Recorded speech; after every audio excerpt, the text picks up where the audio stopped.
Boa noite a todos. É uma satisfação para a seccional catarinense da Sociedade Brasileira de Cardiologia recebê-los essa noite para mais um webinar. E hoje nós vamos ter a oportunidade de discutir temas de especialidades afins, né? Temas que o cardiologista acaba tendo que compartilhar com os nossos colegas endocrinologistas, nefrologistas, e ver a visão do especialista, especificamente a respeito desses temas, é muito importante para nós. Na nossa última reunião, nós tivemos um neurologista que participou conosco e fez uma abordagem muito interessante. Então, essa questão da multidisciplinaridade que envolve a ação do cardiologista, ela é cada vez mais presente no nosso dia a dia. Hoje eu tenho certeza que nós vamos ter excelentes apresentações e uma excelente discussão. Então, meu boa noite a todos. E, ato contínuo, passo, então, a palavra para o nosso colega, Dr. Kleber Gaspar, que é um colaborador assíduo da Sociedade Catarinense de Cardiologia, estando presente sempre em todos os nossos congressos, em todos os nossos eventos. E hoje nós vamos ter o prazer, então, de vê-lo coordenar essa mesa, que tem duas etapas, uma primeira e, na sequência, uma apresentação do nosso colega de São Paulo. Kleber, por favor. Boa noite, doutor Anderson. Muito obrigado pela sua atenção. Muito obrigado à Comissão Científica por lembrar o nosso nome. Em especial, muito obrigado ao grupo dos colegas aqui de Lages que tão gentilmente accederam nessa condição. Cumprimento a todos os presentes, em especial o professor Esbissa, que nos dá a honra da sua presença nessa sala.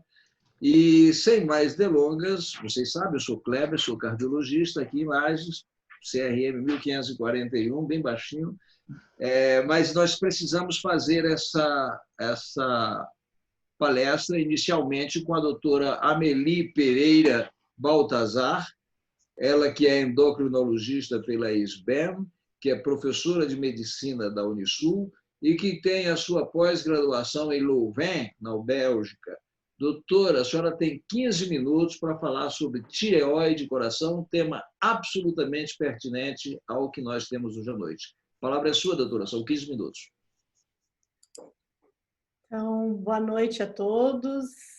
Agradeço a Sociedade de Cardiologia, em nome do Jamil, que fez o convite, agradeço ao Anderson, ao Dr. Kleber. Boa noite a todos.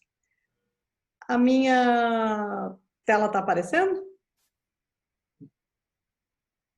A senhora está muito bem. Ainda não. A sua apresentação... A tela não? Não. Compartilhamento, não. Então, deixa eu tentar novamente.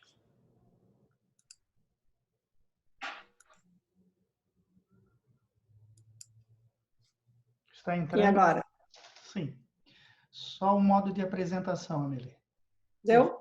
Perfeito. Deu, perfeito.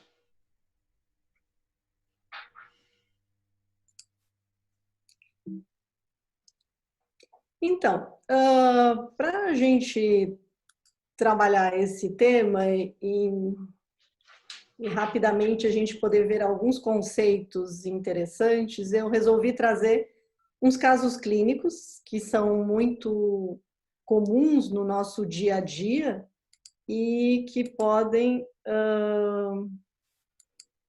Só queria pegar uma seta aqui. E que pode nos ajudar a discutir o tema. Então, essa foi uma paciente que me procurou, de 64 anos, relatando fadiga e depressão leve. Ela tem hipertensão, diabetes tipo 2 e tinha tido um acidente isquêmico transitório há 4 anos. Ela apresentava na história uma doença familiar, na família, uma história de doença autoimune da tireoide. O exame físico não tinha nenhuma alteração importante e nos exames laboratoriais ela trazia níveis de hemoglobina e creatinina normais, sem distúrbio hidroeletrolítico, e tinha um TSH com um aumento discreto de 7,9, mas com uma tiroxina normal. Então, de que maneira que a gente abordaria esse caso? Esse é um outro paciente que eu fui fazer um atendimento domiciliar, um paciente de 85 anos, que estava em atividade profissional como advogado até 6 meses atrás, portador de doença coronariana crônica em tratamento e que relatava, os familiares relatavam uma piora importante do cognitivo, da mobilidade, do apetite nos últimos 3 meses. A família, na realidade, já tinha procurado, não estava conformada com a performance que o pai tinha e que tinha perdido nos últimos meses, e estava muito esperançosa de que o tratamento da tireoide pudesse recuperar o paciente. No exame físico, ele estava numa cadeira de rodas, sem capacidade para deambular, eupneico, ritmo cardíaco regular, PA de 140/90, pulmões limpos, sem edema e com volume tiroidiano normal. Ele tinha em exames recentes um TSH de 8,3, que foi repetido em 9, um T4 livre feito em 2 vezes, os 2 valores dentro da normalidade, um anticorpo negativo, anti-TPO, uma creatinina aumentada e um hematócrito de 36. Qual seria, então, a nossa conduta com esse senhor e será que seria realmente possível, tratando essa elevação do TSH, a gente recuperar a vida produtiva que esse senhor tinha? Essas são 2 situações muito frequentes e todos vocês sabem que os sintomas do hipotiroidismo são sintomas muito subjetivos e que se consegue encaixar na maioria das pessoas. Eu sempre digo isso, se me perguntassem, você se sente cansada, o teu cabelo cai um pouco, a tua pele é um pouco seca, eu adoraria, né? Todo mundo adoraria ter um hipotiroidismo e resolver isso num passe de mágica. Então, esses pacientes realmente vêm com essa ansiedade de que conseguem atribuir isso a sintomas da tireoide e se eu puder tratar, eu vou melhorar. Então, eu resolvi hoje que a gente abordasse principalmente essas doenças subclínicas, que é onde a gente tem mais dúvidas na conduta, né? Os estudos mesmo são bastante, às vezes, conflitantes em relação às suas orientações e os seus resultados. Então, isso é um gráfico que uma tabela que foi tirada da diretriz brasileira de hipotiroidismo subclínico e que mostra a variação que nós temos nos níveis de TSH em função da idade, né? Então, isso é um estudo populacional grande de 13 mil indivíduos de diferentes raças e gêneros e pacientes todos livres de doença tiroidiana, com anticorpo negativo, com volume tiroidiano normal, e que não faziam uso de nenhuma medicação que pudesse interferir nesses níveis. E aí a gente vê o quanto isso varia, e se vocês olharem aqui no percentil 97, a gente vê que a idade é um fator que faz com que esse TSH suba, né? Então, o que a gente considera normal, com o aumento da idade, nós termos valores maiores de TSH. Isso nós temos que entender que faz parte da fisiologia e existem até trabalhos que sugerem que isso pudesse ser um fator protetor e que conferisse até uma maior longevidade os pacientes que têm um TSH que vai subindo com o tempo. Então, o que seria o hipotiroidismo subclínico? Seria um T4 livre normal com um TSH elevado, acima de 4,5, excluindo outras causas, né, que podem fazer o aumento do TSH. E não se tem um nível máximo de TSH para a gente falar em termos de hipotiroidismo subclínico. O importante é que o T4 livre se mantenha dentro da normalidade. Normalmente, esse TSH pode ir até 20, acima de 20, normalmente já existe um comprometimento do T4 também.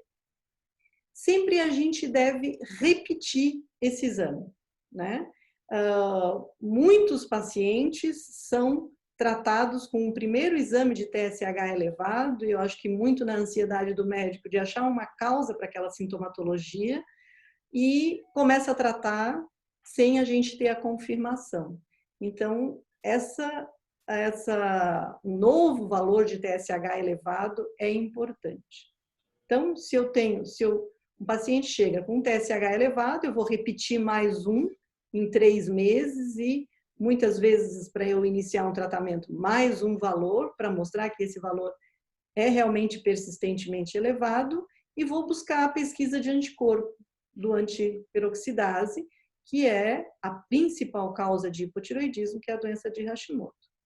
E o ultrassom também tem se mostrado útil quando a gente não encontra esse anticorpo, um ultrassom mostrando uma heterogeneidade do parênquima, que sugere tireoidite. Essa incidência, ela é significativa, aumenta com a idade. Em mulheres acima de 50 anos, a gente chega perto dos 20%, principalmente em áreas que existe insuficiência de iodo, que hoje no Brasil é bem controlado isso. A maioria dos pacientes com hipotireoidismo subclínico são assintomáticos, mas sintomas subjetivos muitas vezes são relatados.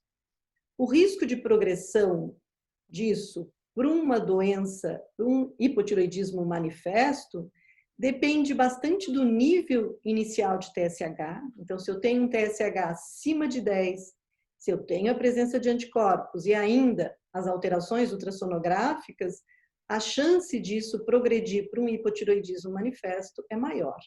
E essa taxa é em torno de 4% ao ano. Valores de TSH de 6 a 8, eles podem ser considerados dentro do limite da normalidade em pacientes acima dos 80 anos. E todos nós temos hoje muitos pacientes acima de 80 anos, pacientes acima de 90, que são populações ainda pouco estudadas em volumes, né, em números grandes de pacientes que hoje passam a ter até uma vida bastante produtiva.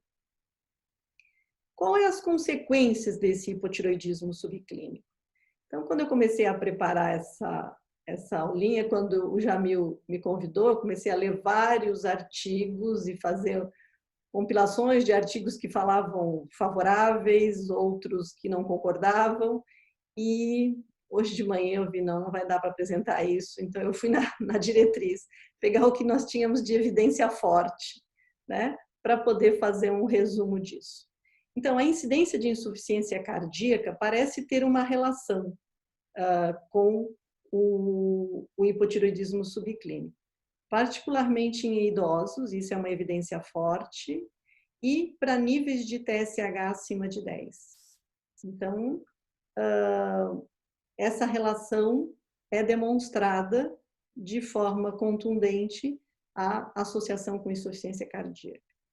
A dislipidemia é muito clara a evidência no hipotireoidismo manifesto, mas pacientes com TSH acima de 10, tabagistas que apresentem resistência à insulina também se associam a um risco maior para dislipidemia no hipotireoidismo subclínico. A doença arterial coronariana também sofre uma associação com o hipotireoidismo subclínico, com aumento de risco para doença arterial coronariana e de morte por doença arterial coronariana, particularmente nos níveis de TSH maior ou igual a 10, e é uma evidência A também, mas não em idosos acima de 65 anos, que difere aqui em relação à insuficiência cardíaca. A insuficiência cardíaca é mais prevalente nos idosos com hipotireoidismo subclínico, enquanto que a doença arterial coronariana em indivíduos abaixo de 65 anos. A questão é que essas associações estão demonstradas, mas nem sempre a reposição com levotiroxina consegue reverter essa situação. Então, uma coisa é a gente demonstrar que isso existe, mas o quanto tratar isso pode modificar. E aí, então, quem tratar? O tratamento do hipotireoidismo subclínico, ele deve ser considerado sempre após a gente confirmar esse TSH persistentemente elevado em 3 e 6 meses. Então, não devemos e não precisamos ser tão afoitos no tratamento, até porque não tem maiores consequências isso. Já em função das doenças cardíacas associadas, que mostrou, em princípio, com o TSH maior ou igual a 10, tanto a Associação Americana de Tireoide como a Associação de Endocrinologistas Clínicos recomenda o tratamento com levotiroxina, em princípio, para todos os pacientes com risco aumentado para insuficiência cardíaca e morte, por doenças cardiovasculares, dislipidemia e maior risco para progressão de hipotireoidismo manifesto. Então, em princípio, os pacientes com TSH maior ou igual a 10 deveriam ser tratados. A grande polêmica fica naqueles indivíduos menor que 10. Então, se eu tenho um TSH de 4,5 a 10, quando que eu deveria tratar? Então, nos pacientes que têm anticorpo positivo ou que têm alteração do ultrassom e que a gente observa uma elevação progressiva do TSH, poderia ser tratado. Paciente com doença cardiovascular pré-existente ou com risco cardiovascular elevado, síndrome metabólica, dislipidemia, diabetes, hipertensão arterial, particularmente em indivíduos com menos de 65 anos e com níveis de TSH maior que 7. Então, seria no auxílio da prevenção da doença coronariana. Então, pacientes que têm outros riscos, que têm menos de 65 anos e que teriam um TSH maior que 7. Não há evidência de se recomendar o tratamento para alívio de sintoma, melhora de qualidade de vida ou de função cognitiva. Às vezes, bem individualizado, a gente poderia fazer um teste terapêutico. E alguns algoritmos sugerem que a gente poderia tratar 6 meses com levotiroxina e ver a resposta. Se tivesse uma resposta clínica significativa, se manteria o tratamento, caso contrário, deve ser suspenso. Agora, os idosos são os pacientes mais suscetíveis a efeitos adversos dos hormônios tiroidianos, especialmente em relação à fibrilação atrial e às fraturas por osteoporose, principalmente nas mulheres menopausadas.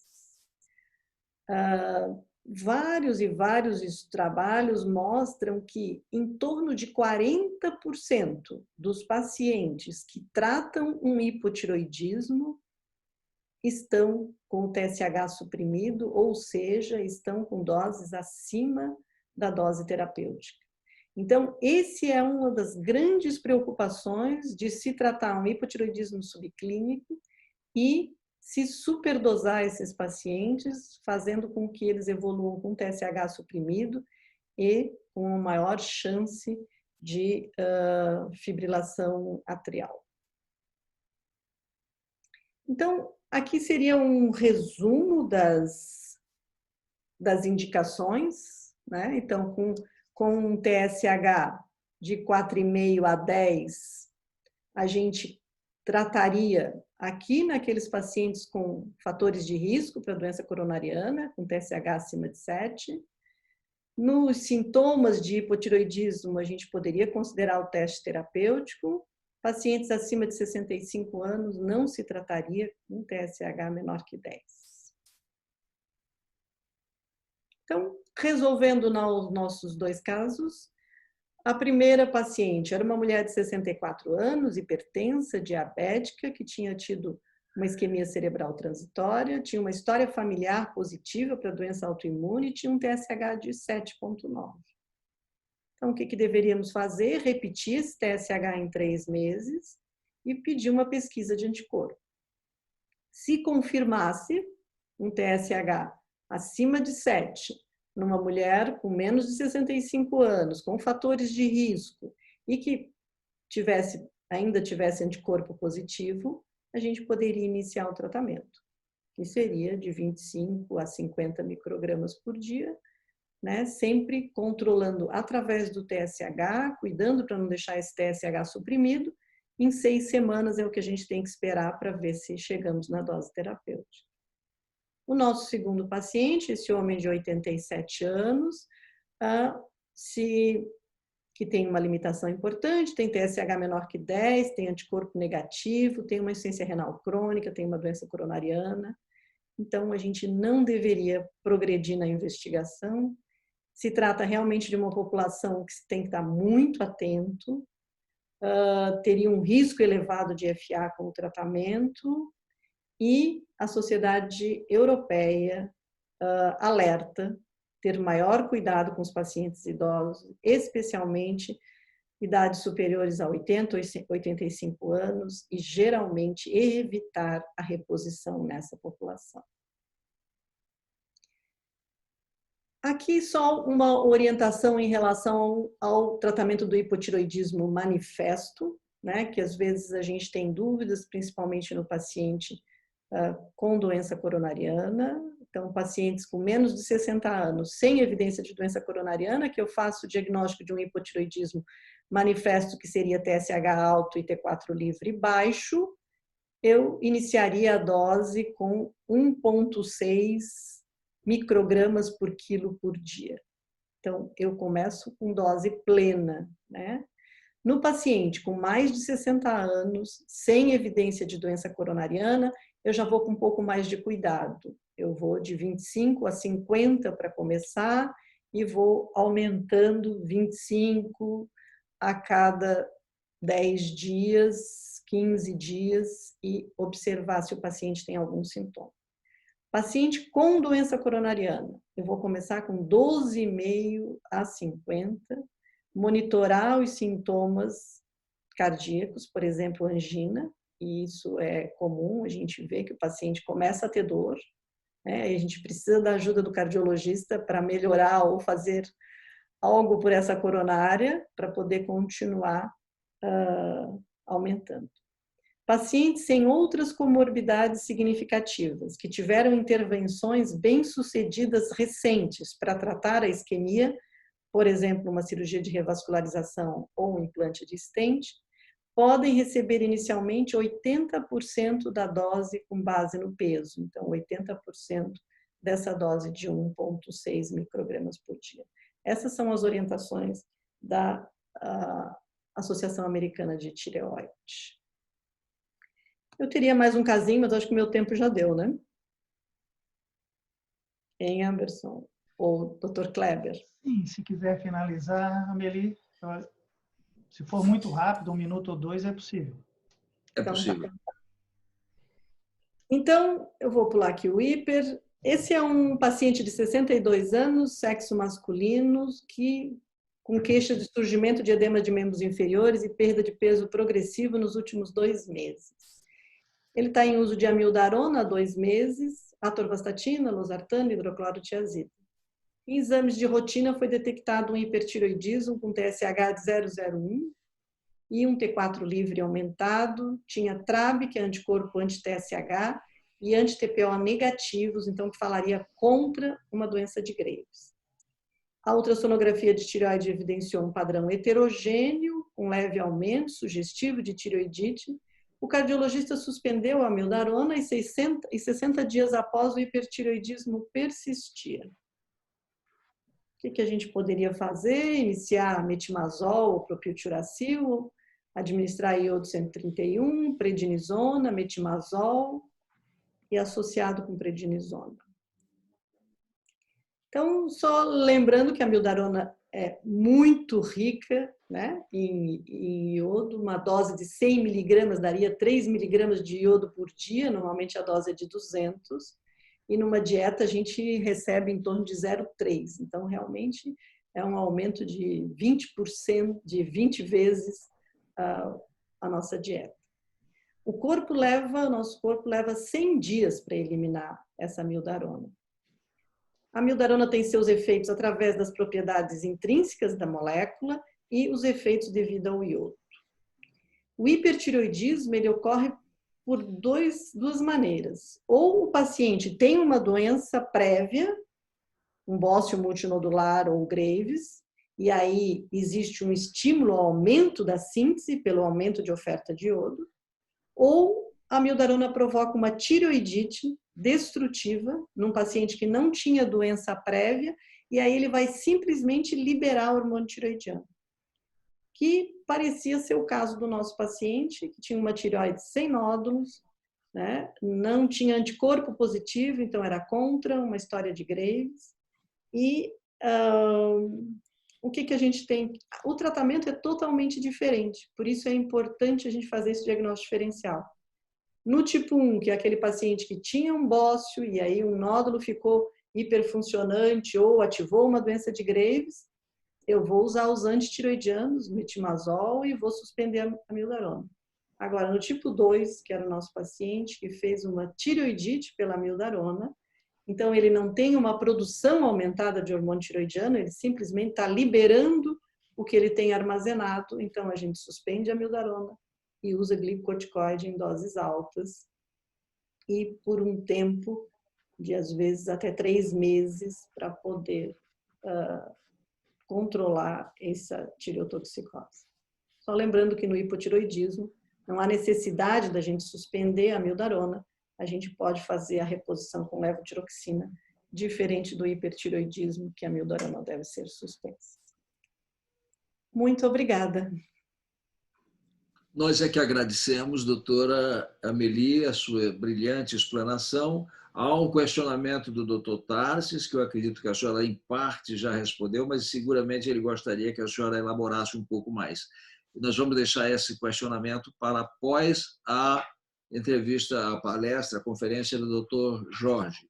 Ok? Ok. Mas agora vamos passar, então, a palavra ao Dr. Jorge de Matos, nefrologista, ex-residente do Hospital dos Servidores do Estado do Rio de Janeiro e professor adjunto do Departamento de Clínica Médica da Faculdade de Medicina da Universidade Federal de Santa Catarina. Ele que é formado na Unirio e que fez a residência nos melhores serviços do Brasil, é também médico intensivista e vai nos falar sobre o que acontece, ou qual é a relação, ou quais são as grandes interações entre o rim e o coração, especialmente em aspectos já levantados aqui nessa mesa. Doutor Jorge, por favor.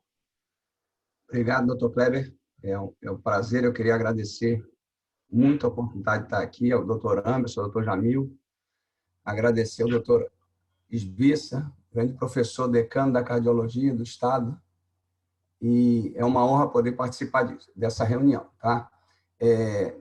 Eu vou tentar ser um pouquinho, bastante objetivo, e eu não... Assim, infelizmente, a doença renal, todo mundo já sabe, né, que quando ela aparece, a coisa não é boa, né? Então, eu vou começar com esse slide. Esse slide aqui é um slide que eu acho mais importante. Depois eu vou tentar, espero que vocês entendam por quê. Esse slide é a última revisão do CDC sobre doença renal crônica nos Estados Unidos. Então, a gente vê que 15% dos adultos aqui é maior que 18 anos, tem doença renal crônica nos Estados Unidos. E olha só esse dado aqui, né? Esse dado é fantástico, né? Quer dizer, 9 em cada 10 dos Estados Unidos não sabe que tem doença renal crônica. Então, imagina no nosso país, né? E 1 em cada 2 pessoas que tem a doença renal crônica com clearance abaixo de 20, quer dizer, quase entrando em diálise, também não sabe que tem a doença. E aí a gente pega e dá, ou seja, lá 1 em cada 7 pessoas tem uma doença renal crônica na população. Então, e óbvio, ela é mais comum nos idosos, tá? Ela é mais comum em mulher nos Estados Unidos. Ela tem uma incidência maior em pessoas da raça negra não hispânicos, coisa que a gente já sabe. Esse é o último relato que nos Estados Unidos, em vários países do mundo, tem um sistema que coleta todos os dados de todos os pacientes renais crônicos. Esse é o relato de 2019. Só vou mostrar 2 dados. A incidência dessa renal crônica em pacientes com mais de 65 anos só cresce, né? Cresce exponencialmente. No Brasil, a gente não tem um dado confiável de doença renal crônica, mas a gente pode extrapolar pelo dado dos pacientes em diálise, tá? Ou seja, são doentes que estão em diálise, perderam a função renal, de 2000 a 2018, mais que triplicou. E levando em conta que grande parte dos doentes, uma parte grande dos doentes que precisam de diálise não tem acesso e morrem por falta de diálise, doentes crônicos. Eu não vou falar nada específico, não vou descobrir o ovo, descobrir a pólvora, criar a pólvora, porque o mais importante, como eu disse, é o primeiro slide. A gente já vai ver se vocês conseguem perceber. Esse é um estudo que mostra, na população em geral versus população em diálise ou transplantada, a incidência de mortalidade, tá? Vocês vejam que, quando o paciente perdeu o rim, até pessoas na faixa etária jovem, elas morrem muito mais do que a população em geral, né? Quando vai ficando mais para o final da idade, isso tende a se aproximar, mas é maior. Seja pessoas do sexo masculino, feminino, branco, preto, negro, tá? Os doentes com transplante, que é essa curva aqui, os dados não foram muito fidedignos nesse trabalho, porque eles não tinham muito bem a causa definida da perda da função renal, da morte no doente transplantado. Na população em geral, os estudos são robustos, né? Esse é o estudo mais robusto que tem 105.872 participantes, tá? É uma meta-análise, tá bom? De uma população em geral. E o que foi mostrado aqui? Se a gente pegar e observar, isso aqui é o clearance, a taxa de filtração glomerular, de 120 vai baixando, e aqui é um marcador de injúria renal, que depois eu vou comentar que, na verdade, proteinúria, microalbuminúria, albuminúria é marcador de lesão endotelial, não é só do rim. À medida que a taxa de filtração glomerular vai caindo, tanto a mortalidade por todas as causas, como a mortalidade cardiovascular aumenta. As marcas circunferenciais são significativamente estatísticas. Quando é um triângulo aqui, não é, tá bom? E a mesma coisa com relação à excreção de proteína na urina. Esse losango aqui, esse diamante, é o que eles consideraram normal, porque está no risco relativo de 1. Aqui era um clearance de 95, e aqui foi uma excreção de albumina de 5 miligramas para cada grama de creatinina, que é normal, né? Vocês vejam que com 10, que é normal, até 30, que é normal, já aumenta o risco cardiovascular, de morte cardiovascular, e morte por todas as causas. Então, isso é paciente que não... população em geral, não é uma população com fator de risco cardiovascular. Então, nesses pacientes, o que os estudos mostram? Que você tem um aumento da mortalidade, tanto cardiovascular como geral, se o clearance cai abaixo de 60, ou se a excreção de albumina na urina, numa amostra isolada, é maior que 10 miligramas por grama de creatinina ou maior, que é uma faixa bem baixa, né? Aqui já é estudo com população com risco cardiovascular, pacientes diabéticos, coronariopatas, hipertensos, quer dizer, já teve evento cardiovascular ou tem fator de risco cardiovascular, né? São 8 mil e pouco pacientes, também tem vários estudos. Os dados também são robustos. Aqui vai relacionar com a excreção de proteína. Infelizmente, no texto está meio ruim mesmo, lá no artigo, mas o que é isso? Aqui está a excreção de proteína na urina e a idade. Então, ó, menos que 30, tá? Aqui está com 30, a 290 e maior que 300. O maior que 300, infelizmente, ele está aqui, ó, está passando aqui em cima. Está muito ruim. O entre 30 e 299 está aqui e o menor que 30 está aqui. Então, o que a gente vê nesse slide? Que para todas as faixas de proteína, você, com o passar da idade, você vai, excreção urinária de proteína, você vai tendo uma mortalidade maior, de todas as causas, mortalidade cardiovascular, vai tendo mais doença coronariana, vai tendo mais insuficiência cardíaca, para todas. Então, que aqui está a curva da maior excreção de proteína na urina, de mais de 300 miligramas por grama de creatinina. Aqui correlaciona o mesmo trabalho, paciente com risco cardiovascular e com diminuição analisando só a taxa de filtração glomerular. Então, é a mesma coisa. Então, a taxa de filtração glomerular menor que 70, que é essa curva aqui, né, menor que 70, ela está relacionada com uma maior mortalidade de todas as causas. Aqui é a mesma coisa, uma maior mortalidade de doença cardiovascular, uma maior mortalidade por doença coronariana, uma maior mortalidade por doença insuficiência cardíaca. Tudo isso é significativamente estatístico, tá? Então, em pacientes com risco cardiovascular, esses fatores também são marcadores, ou seja, lesão renal. Aqui, é a mesma coisa na população em geral também, com alteração da função renal, mostra um declínio muito maior da sobrevida ao longo dos anos, mas é para chamar a atenção e lembrar que, por exemplo, nesse estudo aqui, em que a gente teve 22 mil pacientes com risco cardiovasculares, pacientes diabéticos, dilipidêmicos, hipertensos, a associação de doença renal crônica aumentou a mortalidade, mas nos negros a mortalidade foi muito maior, tá? Então, foi 1,6 o risco relativo, tá? Enquanto que nas pessoas de cor branca o risco relativo é de 1,13. Então, só para lembrar que, infelizmente, o negro tem um risco maior em todos esses fatores, em todos esses níveis. Só para lembrar uma coisa, que na população, nesse estudo aqui que tem... só um minuto. Esse estudo aqui, que a gente vê que tem um corte colaborativo com uma quantidade enorme de pacientes, tá? Deixa eu voltar. Se sobrepõe àqueles outros gráficos, à medida que o clearance cai, vai diminuindo a mortalidade por todas as causas aumenta, e a mortalidade cardiovascular também aumenta. E com a excreção da albumina na urina também, à medida que ela aumenta, a mortalidade por todas as doenças aumenta, a cardiovascular também aumenta. Isso tudo foi corrigido para os fatores de risco cardiovascular, óbvio, né? Tudo, né? Diabetes, fumar, ter colesterol alto, quer dizer, não estou entrando em detalhes porque não dá tempo. Agora tem uma coisa importante que a gente deve entender, que a associação de um aumento da mortalidade com a proteinúria ou com a disfunção renal, ela também tem uma imbricação entre eles. Então, vamos pegar aqui.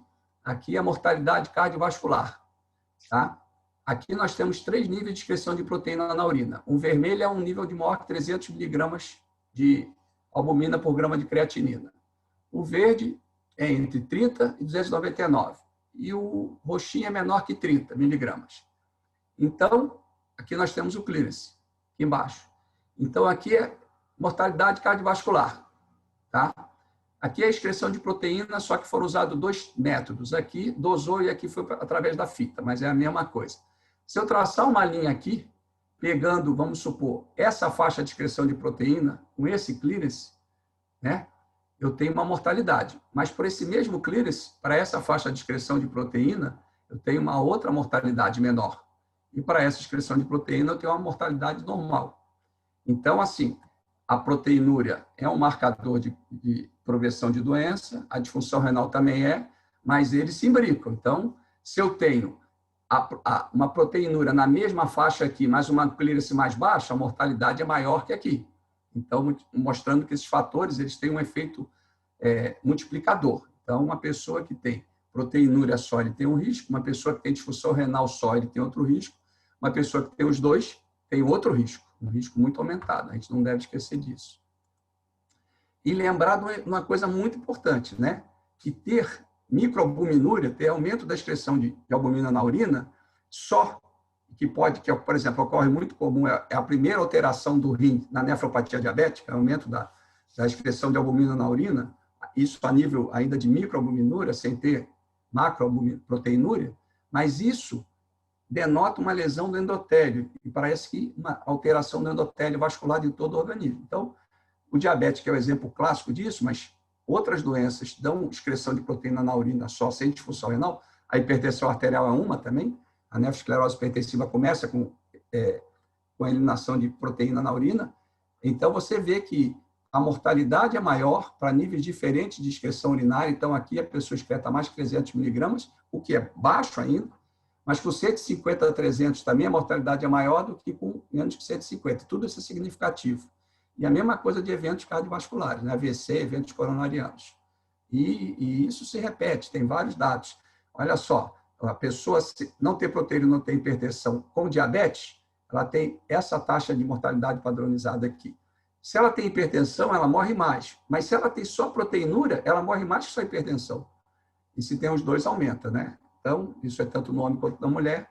Então, vocês vejam que a proteinúria que é um marcador de, provavelmente, lesão endotelial sistêmica, não do rim.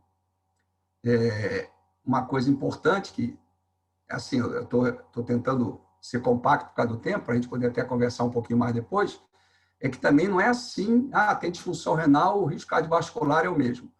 Não é assim, porque se eu tiver um paciente de 25 anos de idade, que tem uma doença glomerular, uma nefropatia plurigiaca, uma glomerulonefrite, eu nem botei creatinina, botei clearance. Tem um clearance de 45 ml por minuto, mas se eu tiver um homem de 65 anos, fumante, hipertenso, dislipidêmico, clearance de 45 ml por minuto, esse paciente tem mais risco do que o jovem de 25 anos, porque os outros fatores também atuam. Não é só o rim, né? Então, os outros fatores existem, não pode deixar de ser. Agora, 65 anos, fumante, hipertenso, dislipidemia, clearance de 45 e tem proteinúria, esse tem muito mais risco, né? E óbvio que relacionar o risco cardiovascular com a doença renal crônica, esse risco vai aumentar à medida que depende da taxa de aumento da creatinina. O paciente que está perdendo a função renal rápido, em um ano a creatina aumentou de 1,5, ou a proteinúria está aumentando muito rápido também, esse risco cardiovascular está aumentando geometricamente. Mas não é, todos os riscos são importantes, tá? Por isso que no começo de 2000, até uma recomendação da American Heart Association, eles tentavam dizer, botaram lá que ter insuficiência renal crônica era o fator de risco para ter doença coronariana. Mas hoje em dia já se viu que só isso não, né? Só ter insuficiência renal crônica per si, sem os outros fatores, não é. Você tem que avaliar o risco cardiovascular como um todo, para dizer isso daí que tem doença coronariana, ou seja, usar um score para calcular. Tem vários coisas a ser consideradas em todos esses trabalhos que eu mostrei, mas um é básico, tá? É que quase não, 99% desses trabalhos epidemiológicos é usado a creatinina e se calcula o clearance. Não é feito o clearance de urina de 24 horas. Então, todos eles, esses trabalhos todos, são feitos com creatinina e se aplica uma fórmula. E de uns anos para cá, virou moda, né? Usar o MDRD. Então, vamos ler. O MDRD é uma fórmula derivada de uma população predominantemente com doença renal crônica. E os trabalhos recentes, do mesmo grupo que criou o MDRD, a fórmula, foi testado em pacientes saudáveis e viram que não dá para calcular. Então, vocês vejam o problema. Então, olha só esse trabalho aqui, que é esse trabalho, que saiu no American Journal da Sociedade Americana de Nefrologia, mostra a influência da idade, do peso, da superfície corporal e da relação da cintura, do diâmetro do abdominal com do quadril e o clearance. Então, vamos pegar aqui, esse aqui de cima, o quadradinho, tá? Deixa eu ampliar porque vai ficar melhor. O quadradinho é o clearance de creatinina, urina de 24 horas. O redondinho é o quê? O Cockcroft-Gault. E o triângulo é o MDRD. Vocês veem, se eu traçar aqui aos 40 anos, uma linha, num eu tenho esse clearance, no outro esse. Vocês vejam a diferença. Isso pode alterar. Nesse paciente com esse clearance aqui, eu faço o trabalho, uso essa fórmula, e aí vai ter um fator de risco. Isso interage com os fatores de risco cardiovascular, hipertensão, dislipidemia. Nesse paciente aqui em cima, peraí, eu mudei aqui, fugiu. Nesse paciente aqui em cima, não vai ter fator de risco nenhum, mesmo ele sendo hipertenso. Então, cuidado na hora de interpretar esses dados. Tem outras minúcias que a gente tem que levar em consideração. Bom, só agora uma pitadinha para a gente poder discutir, né? Uma coisa interessante, principalmente no começo. Bom, ainda trabalho de insuficiência coronariana, os trabalhos clássicos de revascularização, stent, aquelas coisas todas, nunca botava doente de insuficiência renal crônica. Eles excluíam isso e continuam excluindo. Então, cuidado. Tá? Ao transportar a conduta terapêutica num tipo de paciente que não está naquele estudo. Então, tem que tomar cuidado disso. E como é que reduz o risco cardiovascular no paciente com insuficiência renal crônica? Como qualquer um, parar de fumar, peso adequado, atividade física, diabetes, hipertensão, controlar a hipertensão. Se tiver proteinúria, usar inibidor da ECA/BRA. Estatina em pacientes com insuficiência renal crônica, a maioria dos trabalhos eram análise de subgrupos, pós-ROC análise, mas saiu um grande trabalho chato, que eu vou mostrar aqui, mostrou que usar estatina em renal crônico sem fator de risco cardiovascular reduz o risco cardiovascular. Ácido acetil salicílico profilático, profilaxia primária, tem uma meta-análise da Cochrane que mostra que reduz a incidência de infarto fatal ou não fatal é estatisticamente significante, porque essa meta-análise são 50 trabalhos um gigantesco número de pacientes. De 6,7 versus 7. Isso diminui. Só que aumenta muito o risco de sangramento, tá? De 4,4% versus 2,9%.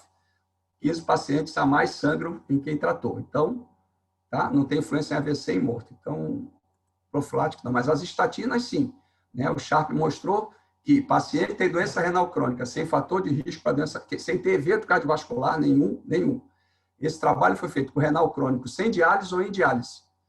Abaixar o colesterol foi significativamente estatístico para diminuir o evento cardiovascular e a mortalidade cardiovascular. E uma coisa importante é assim, o que vem primeiro quando o doente tem doença renal crônica? A morte ou insuficiência renal crônica terminal, que é a diálise ou transplante? Bom, em tese, quando eu dou aula para os alunos, eu digo que o doente renal crônico, 50% morre de doença cardiovascular em 5 anos. Mas depende da idade do início da insuficiência renal crônica. Aquele rapaz com 25 anos de idade, se perder o rim aos 28, ele não vai morrer em 5 anos. Tá? Então, não é só ter insuficiência renal crônica que você vai morrer de doença cardiovascular em 5 anos. Depende da idade do início, do grau de progressão da função renal, do grau de progressão da proteinúria. E tem outras miscelâneas aqui para a gente lembrar, a droga nefrotóxica, né? Quer dizer, o cara é renal crônico, cardiopata, às vezes usa uma droga que pode fazer mal tanto para o sistema cardiovascular, ou a droga pode fazer mal para o rim e piora o risco. Parece, isso aí é com vocês, mas eu li que desfibrilador implantável em quem tem insuficiência renal crônica não diminui a mortalidade. Tá? Doente renal crônico sempre tende a ser não ser tratado conforme guideline para doença coronariana aguda, não se sabe por quê, talvez medo, e cuidado que a troponina, assim como o TSH, ela sofre variações na dosagem da doença renal crônica. Né? Esse slide é o mais importante porque, uma vez tido doença renal crônica, a coisa vai mal. Então, o importante é prevenir a doença renal crônica. Se nos Estados Unidos só um paciente cada 9 que tem doença renal crônica sabe que tem, imagina no Brasil, né? A doença é tão esquecida, vou fazer uma brincadeira com a Amelie, que nos fatores de risco dessa cardiovascular lá, ela não botou doença renal crônica, porque ninguém bota, né? Então, a gente esquece sempre, né? Então, tem que prevenir, tá? Obrigado, foi um prazer e estamos à disposição. Uma honra. Muito obrigado, professor Jorge. Foi uma excelente conferência, muito objetivo, absolutamente pertinente.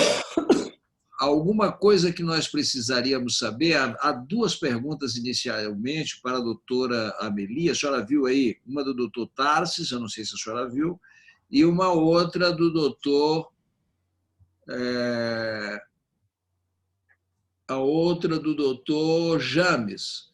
O doutor James pergunta à doutora Amelie quais são as drogas envolvidas com alterações no níveis de TSH.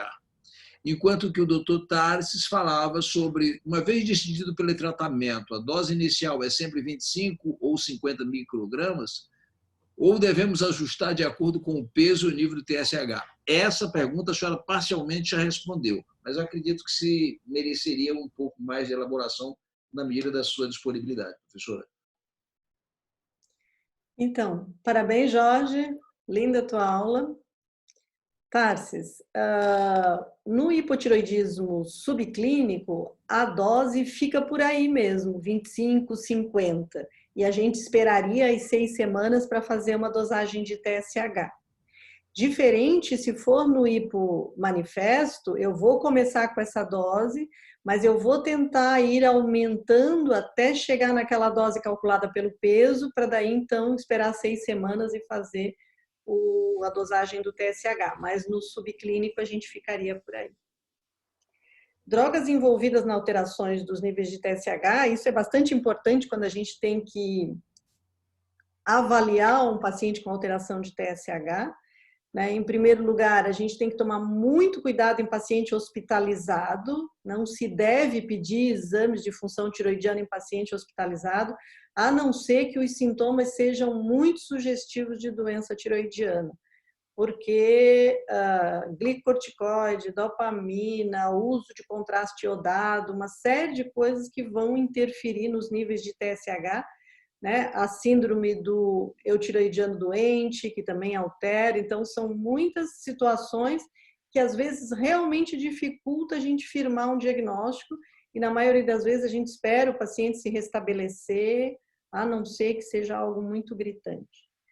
A nível ambulatorial, além dessas medicações, as próprias medicações envolvidas no tratamento da doença tiroidiana, seja antitiroidiano, seja levotiroxina, e uma que hoje é muito utilizada é a biotina, né? Que todo mundo toma para crescer cabelo, e a biotina diminui TSH. Então, a gente tem que descobrir que o paciente está tomando biotina, ele tem que parar 48, 24 horas antes, porque ela interfere com o ensaio de dosagem do TSH. Muito obrigado, doutora. Excelente, excelente. Há uma questão ainda para o professor Jorge, que fala o seguinte: qual o impacto do ISGLT2 na proteinúria? Essa pergunta veio da doutora Maria Helena. E o doutor Guilherme Fialho pergunta: doutor Jorge, além do IECA e BRA, algo mais a tratar a proteinúria, além de otimizar diabetes mellitus e hipertensão arterial sistêmica? O professor Kerr Saraiva já está na sala, mas, por favor, doutor Jorge, responda isso na melhor brevidade possível. Bom, então vou ser bastante objetivo, Maria Helena. É óbvio que as evidências hoje são francamente favoráveis que a droga tem o seu papel na proteção renal, na evolução da doença renal. E vai se tornar já é uma droga no sinal terapêutico, eu não tenho dúvida nenhuma. Tá? Só precisa de ter mais divulgação dos dados que já tem, mas acho que não vai ter volta atrás. E quanto à questão de usar inibidor de enzima ou bloqueador do receptor, assim,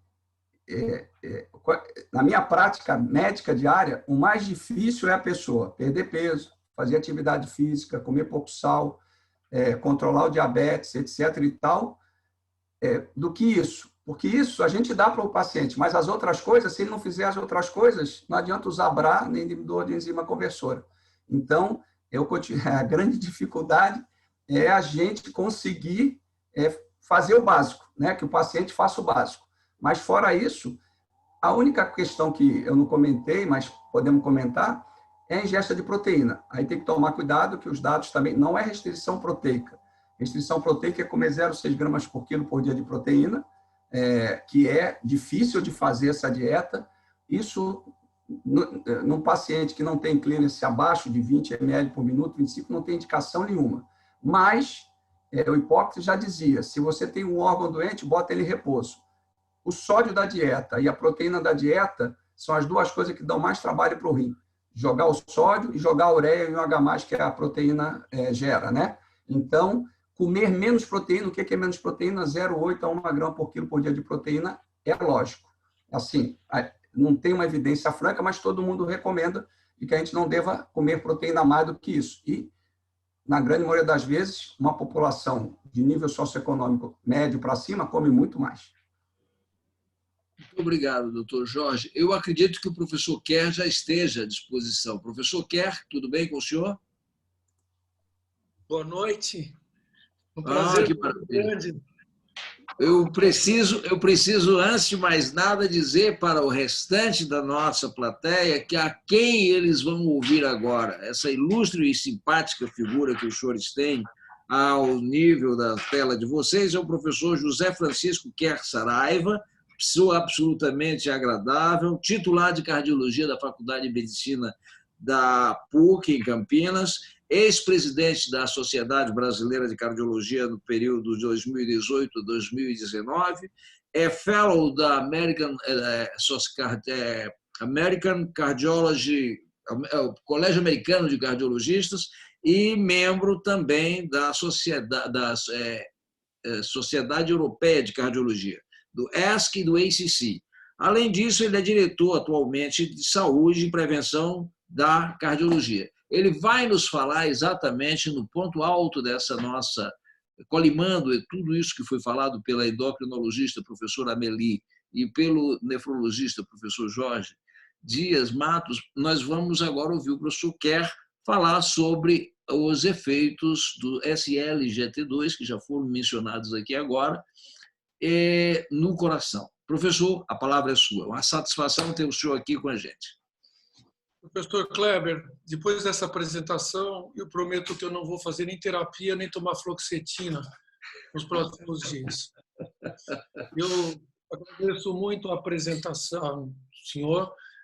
Cumprimento aqui os meus colegas, doutora Ameli, professor Esbissa, doutor Eriton, doutor Celso, que eu vejo aqui na tela. Para mim é uma honra muito grande. E pelo adiantado da hora, eu vou citar uma frase de Mário Covas, quando ele era governador de São Paulo. Eu vou falar alto para ser ouvido, eu vou falar próximo da tela para ser visto, eu vou falar pouco para ser aplaudido. Muito bem.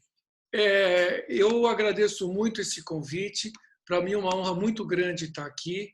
E eu vou falar um pouquinho da questão dos inibidores, mais no aspecto da insuficiência cardíaca, especificamente falando um pouquinho do DAPA Heart Failure, que é um estudo que está aí em grande discussão, em grande evidência. E eu prometo falar em uns 20 e poucos minutos, para que depois a gente possa já abrir para alguma discussão. Bem, os meus conflitos de interesse. Todos nós, cardiologistas, e para mim é uma honra estar aqui na Sociedade Brasileira de Cardiologia em Santa Catarina, falar um pouquinho dessa discussão. Na realidade, eu não pretendo ensinar nada, o pessoal tem vasto conhecimento dessa área, mas eu queria trazer alguns pontos que eu acho que são fundamentais na questão da insuficiência cardíaca. A primeira é o prognóstico. Insuficiência cardíaca, quando ela avança, ela é mais grave do que câncer de próstata, ela é tão grave quanto câncer coloretal e, de fato, aqui, quando vocês pegam essa linha verde, ela está dentro de uma mortalidade igual a qualquer malignidade.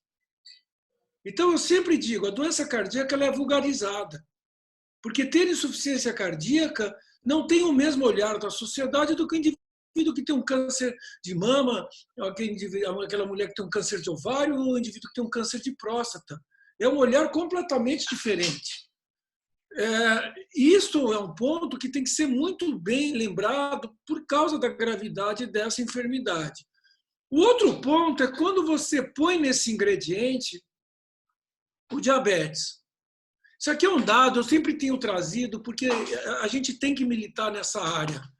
E uma das coisas muito importantes que a gente tem que discutir aqui é que quando você põe nesta equação o diabetes e a idade, vejam a mortalidade de pacientes diabéticos com insuficiência cardíaca.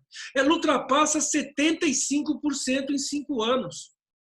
Eu sempre tenho dito, é você colocar 100 indivíduos numa sala, numa reunião, e depois de 5 anos dizer, olha, daqui a 5 anos, só 25 estarão aqui. Isso é dramático. E nós sempre lutamos em tentar reverter ou minimizar esse quadro, o que foi muito difícil. Particularmente quando nós fomos discutir os tratamentos anti-hiperglicemiantes, o que nós acabamos observando? Que as glitazonas elas aumentaram o risco de IC e morte por insuficiência cardíaca. Tanto que TZD pode ser um excelente medicamento no sentido do controle glicêmico, mas para a insuficiência cardíaca ele aumenta esse risco. Isso, obviamente, já gerou retirada da ROSE, mais por efeitos trombóticos, e toda essa conversa que todos nós sabemos das normas do FDA de segurança cardiovascular. O grande problema é que a insuficiência cardíaca sempre foi uma pedra no sapato do diabetologista, do endócrino, do clínico, do geriatra e também, obviamente, do cardiologista. Bom, dentro dessa história de segurança, e falando especificamente de insuficiência cardíaca, nós mostramos que os inibidores de DPP-4 se mostraram seguros. Inclusive, alguma hospitalização a mais por insuficiência cardíaca observada no SABRE não se confirmou nos outros estudos, nem se confirmou em dados de vida real, e eu diria que esses medicamentos eles são seguros sob esse aspecto. Quando vieram os análogos de GLP, e tendo eles reduzido desfechos combinados, aqui a gente vê resultados do LEADER, do SUSTAIN, do Excel com a Exenatida e do próprio Harmony com a albiglutida, o que nós observamos? Nós temos agora um medicamento que não se mostraram apenas seguros. Eles reduziram desfechos cardiovasculares. E aqui eu chamo a atenção para o líder, para o protagonismo que ele teve, reduzindo em 22% a mortalidade por causa vascular, por causa cardiovascular, e por volta de 20% mortalidade por todas as causas. Isso foi um grande avanço, porque nós não estávamos mais falando, então, de medicamentos seguros, nós estávamos falando de medicamentos com redução de desfecho. Mas quando nós fomos para identificar esse importante problema do diabetes, que é a insuficiência cardíaca, a gente vê que houve um efeito não significativo na redução de desfechos, aqui avaliado pela hospitalização. E em que pese que algumas meta-análises mostram uma tendência de benefício, isto não prosperou no sentido de dizer este medicamento protege. Eles foram estudados nesse sentido. A própria liraglutida foi estudada em outros, ela foi verificada, foi estudada especificamente em pacientes com insuficiência cardíaca e nós não conseguimos prosperar. Muito bem, aí vieram os inibidores da SGLT2. Os inibidores da SGLT2, também os estudos de segurança, o que nós observamos? Quando nós fomos verificar os dados do EMPA-REG em relação à questão da doença aterosclerótica, nós vimos que, quando nós pegamos hospitalização por insuficiência cardíaca, independente da empagliflozina, canagliflozina, dapagliflozina, uma redução significativa de 24% de hospitalização por IC. E quando nós fomos para os pacientes com múltiplos fatores de risco, a mesma coisa. Uma tendência aqui clara a favor de proteção contra insuficiência cardíaca. E isto foi muito importante, porque nós começamos a entender um pouco mais os achados do EMPA-REG. 38% de redução de mortalidade cardiovascular, 32% de mortalidade por todas as causas. Uau! De onde vem isso? Não vem por uma diminuição de infarto, nem por uma diminuição de morte por AVC. De onde vem insuficiência cardíaca? E quando nós vamos para o estudo DECLARE, que foi um estudo muito importante, o que é que nós observamos? Uma redução de 27% de hospitalização por insuficiência cardíaca, e aqui na primeira linha, morte cardiovascular e hospitalização por insuficiência cardíaca, uma redução de 17%. Muito bem, então nós estamos aqui diante de medicamentos que não só se mostraram seguros, mas mostraram uma proteção cardiovascular, e no entendimento desta proteção cardiovascular, nós acabamos descendo para a insuficiência cardíaca. E quando nós pegamos os pacientes que tinham hospitalização com ou presença de doença cardiovascular, aqui no gráfico da esquerda, se o paciente tinha doença cardiovascular estabelecida ou múltiplos fatores de risco, sem diferença. E também pela presença ou ausência de insuficiência cardíaca prévia, sem diferença. O benefício todo para o mesmo lado. Muito bem. Aí veio a seguinte pergunta. Se eu vejo que esses benefícios estão acontecendo de uma maneira não vinculada ao paciente ter doença aterosclerótica ou fatores de risco, não vinculado necessariamente ao controle glicêmico. Subdados do DECLARE, do próprio EMPA-REG, do CANVAS, mostraram que não houve diferença, não houve interferência do controle glicêmico na redução de hospitalização por insuficiência cardíaca. Veio uma pergunta muito simples. Vamos estudar esses pacientes com insuficiência cardíaca, apenas com insuficiência cardíaca, com ou sem diabetes? Esta foi a pergunta do DAPA Heart Failure. Será que em pacientes com insuficiência cardíaca, com fração de ejeção reduzida, com ou sem diabetes, terão o mesmo benefício? Bom, aqui eu faço uma parte, porque esse estudo tem uma cor verde-amarelo. O Brasil teve uma participação importantíssima, com 520 pacientes, que compôs a maior população de um país estudada, mais do que os Estados Unidos, mais do que países do leste europeu, que tradicionalmente incluem mais pacientes, mais do que a própria Ásia.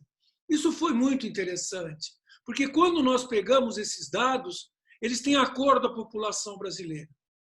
E olha, aqui eu faço uma parte para aqueles que têm restrições a estudos clínicos no Brasil, achando que isso são coisas que agrega um pouco. Senhores, durante décadas, nós importamos medicamentos que foram testados em populações essencialmente caucasianas. E esse modelo, eu não sei se serve para a população brasileira, que existe uma miscigenação racial não vista em nenhum outro país do mundo. Isso é muito importante. E quem eram esses pacientes? 4.774 pacientes, 520 pacientes brasileiros, já comentei.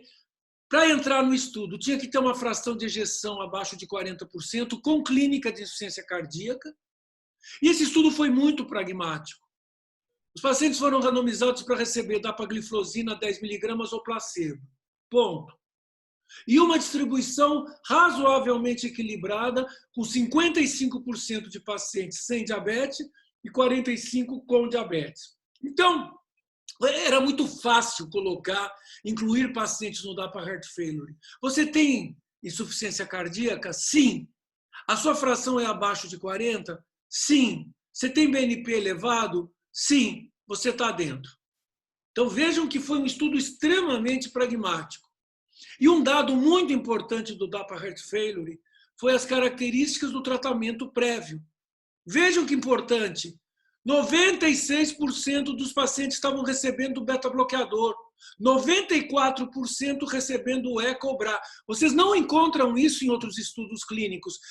Você vê aí 75%, 76%, 80% nas melhores hipóteses. Ou seja, pacientes muito bem tratados, com bloqueio beta-adrenérgico, com bloqueio do sistema renina. E 71% tomando antagonista de aldosterona. O que eu quero dizer? Um grande desafio você testar um medicamento em cima de um tratamento que está sendo considerado ideal, de medicamentos que sabidamente reduzem mortalidade e insuficiência cardíaca. Inclusive aqui já com 11% de pacientes que estavam expostos ao sacubitril valsartan. Muito bem. O que eu queria trazer, a taxa de filtração glomerular, eu estava ouvindo atentamente a palestra anterior, de 66 ml por minuto, ou seja, uma taxa já de filtração rebaixada. A média da fração de ejeção do ventrículo esquerdo, 31%, baixa, e a grande maioria dos pacientes em classe 2 ou 3, com uma distribuição de metade dos pacientes isquêmicos, 36% não isquêmicos. E dos diabéticos, 20% tomando sulfa, alguns tomando inibidor DPP-4, 14%, enfim. Veja, aqui apenas do grupo diabético. Agora, o que é muito importante no DAPA Heart Failure? Um estudo pragmático, com pacientes com insuficiência cardíaca, fração de ejeção muito baixa, com tratamento ideal. E os resultados que merecem os nossos aplausos, que foi uma redução de 26% no desfecho primário, morte ou hospitalização por insuficiência cardíaca ou visita por urgência. Ou seja, tudo que dizia respeito ou à morte ou à piora da insuficiência cardíaca foi contemplado com uma redução de 26%, um NNT de 21, eu diria que é um NNT muito respeitado, um NNT fantástico para estudos de insuficiência cardíaca. E aqui, o mais interessante, eu diria que isto fez história e foi um marco na literatura. Independente da condição de sem ou com diabetes, esses pacientes tiveram exatamente o mesmo comportamento, uma redução de risco praticamente idêntica, de 27% no grupo sem diabetes e 25% no grupo de diabetes. E mais, 24 meses o estudo foi interrompido por questões éticas, por não se permitir que o estudo pudesse continuar em respeito aos pacientes que estavam recebendo o placebo. A hospitalização por insuficiência cardíaca, 30% de redução, nós já vínhamos observando isso nos estudos anteriores, e quando nós pegamos aqui não só o agravamento da insuficiência cardíaca, que é um problema, insuficiência cardíaca é caminho sem volta. O indivíduo vem ladeira abaixo e, à medida em que ele vai agravando, ele vai necessariamente hospitalizando mais, a qualidade de vida vai embora e uma redução de morte cardiovascular também significativa, com uma redução de risco de 18%. Então, assim, dados muito robustos, dados consistentes E o que nós observamos aqui, então, é o conjunto dos vários desfechos, que eu não vou ler cada um pelo avançado da hora, mas tudo aquilo que diz respeito à hospitalização, morte por insuficiência cardíaca, morte cardiovascular, redução de 18% e, o mais importante, 17% de morte por todas as causas. Aqui os dados são muito claros. Um estudo consistente, um estudo robusto, um estudo com grande qualidade pelos medicamentos que os pacientes estavam recebendo e, como eu disse para vocês, uma redução de morte por todas as causas de 17%, com um NNT de 43%. Isso é importante? Isso é extremamente importante. Por quê? Porque, na realidade, não basta ter redução de eventos. O importante é você ter redução de morte por todas as causas. E nós observamos isso nesse estudo. Muito bem, um dado que é muito instigante, que nós já tínhamos observado em outros estudos. A redução de eventos, veja que interessante, se deu no primeiro mês, mostrando que este fármaco, e nessa população, ele atua nas primeiras semanas de vida, já diminuindo o risco logo no início. E aí tem uma série de discussões e de mecanismos que a gente pode propor. Um outro dado que foi uma tendência não significativa ao agravamento da função renal. Ouvindo a palestra anterior, obviamente que se essa população fosse maior ou fosse de pacientes com nefropatia diabética, essas curvas teriam, inclusive, aberto maior, de uma maneira mais intensa. Ainda assim, houve uma redução de 29% de eventos, que foi piora do clínico de creatinina, morte renal ou caminhar para a insuficiência renal terminal. E aqui eu não vou ficar me detendo, mas ainda sobre a questão da taxa de filtração glomerular, nós observamos que, independente do clearance ser maior ou menor que 60, os resultados foram absolutamente consistentes. Não houve uma maior redução de desfechos cardiovasculares, de morte por insuficiência cardíaca, na população com clearance maior ou menor, mostrando, mais uma vez, a consistência dos dados. Isto valeu também para pacientes que estavam ou não recebendo antagonista de mineralocorticoide, independente da etiologia, independente do índice de massa corpórea, independente da classe funcional e independente do NT-proBNP. Em outras palavras, todos esses dados, inclusive sob a ótica da avaliação da presença ou não do sacubitril/valsartan, nós não vimos diferença. Isso mostra, de uma maneira muito importante, não somente a robustez, mas a qualidade e a consistência de resultados muito alinhados e resultados, vamos assim dizer, bastante homogêneos. Um dado interessante para quem faz insuficiência cardíaca foi uma redução significativa no NT-proBNP. Isso é uma coisa muito interessante, mostrando, então, a melhora não só avaliada pelo perfil clínico, mas também pelo perfil laboratorial. E o que nós observamos também aqui é alterações na creatinina, que elas foram maior no grupo da dapaglifosina. Quando a gente pega a creatinina, o que é que nós observamos? Que nos pacientes com dapa-creatinina foi menor. Isso é um dado muito interessante, porque mostra que houve, apesar de forma não significativa, uma melhora da função renal. E aí um outro dado, que foi os desfechos de segurança. Todos nós sabemos, pelo crivo que os inibidores da SGLT2 passaram por conta das autoridades regulatórias nos quesitos infecções genitais, mas particularmente depressão de volume, desidratação e amputação.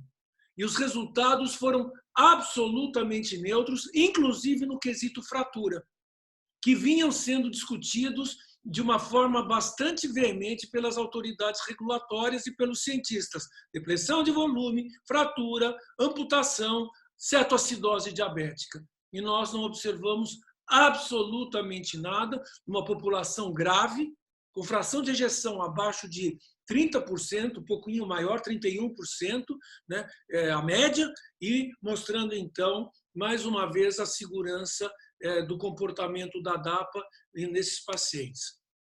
E aí, um outro dado que eu acho que é muito importante para a prática clínica. A questão da distribuição por idade. Nós não tivemos restrição de idade nesse estudo.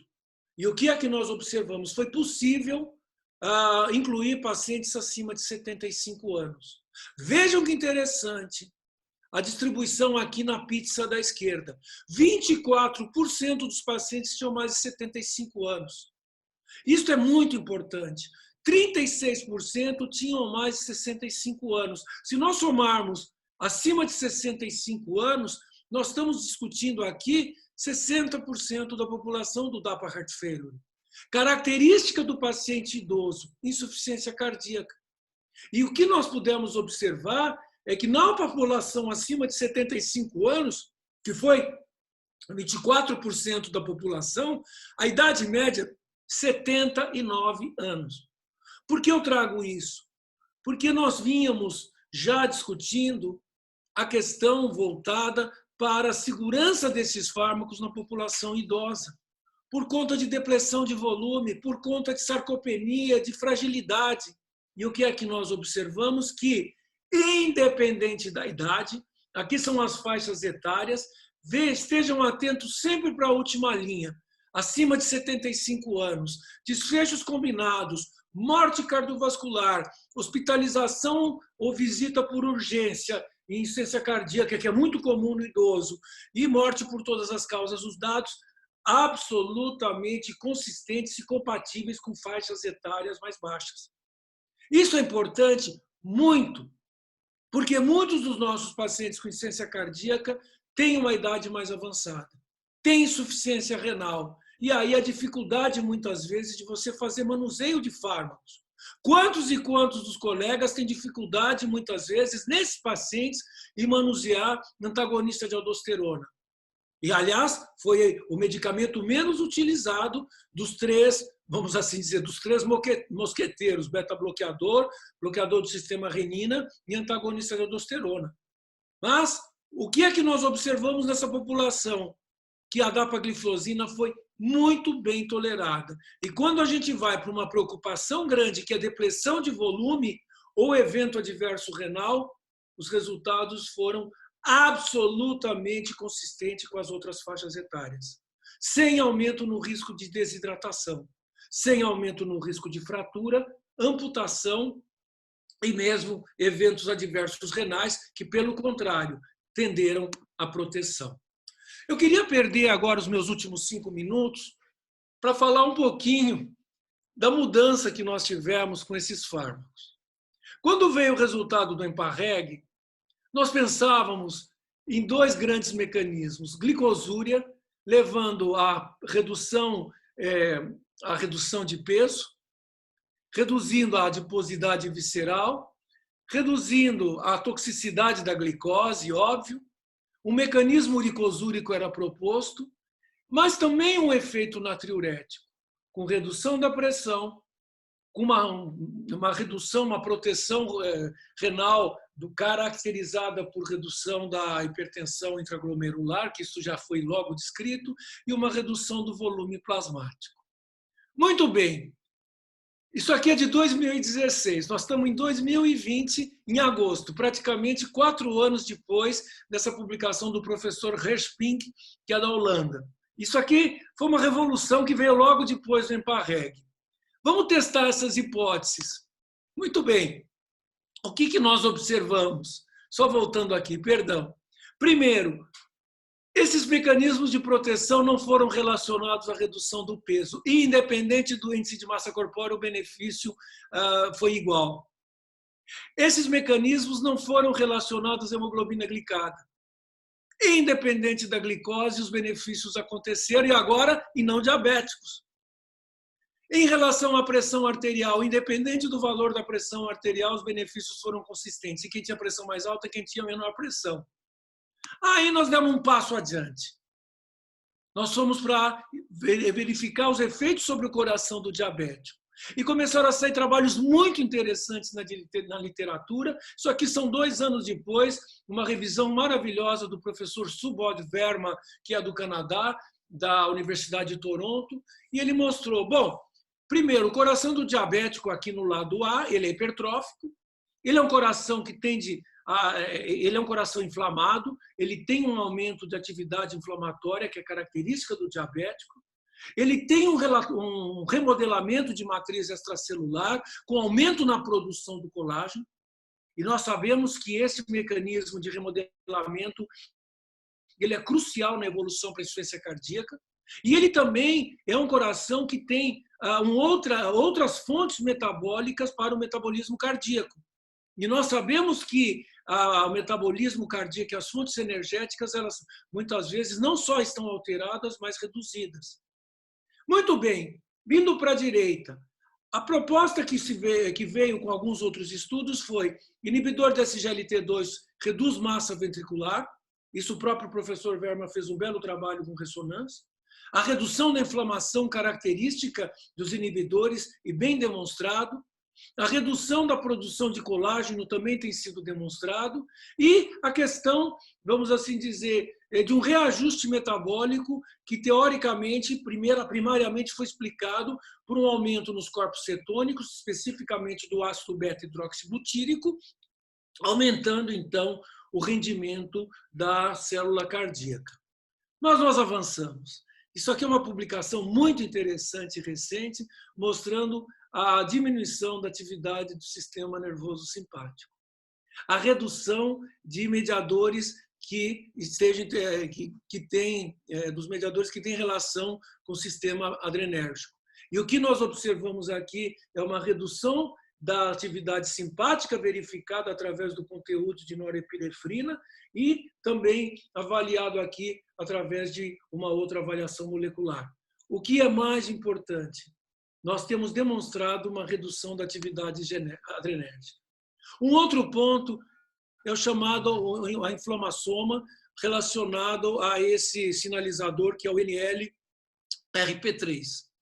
E o que nós observamos é que essa própria cetogênese, que ocorre com os inibidores da SGLT2, aumentando a taxa do ácido beta-hidroxibutírico, ele inibe esse trânsito do chamado inflamasoma NLRP3. Isso é muito interessante, porque também a diminuição das necessidades de insulina acabam atuando sobre essa questão do inflamassoma.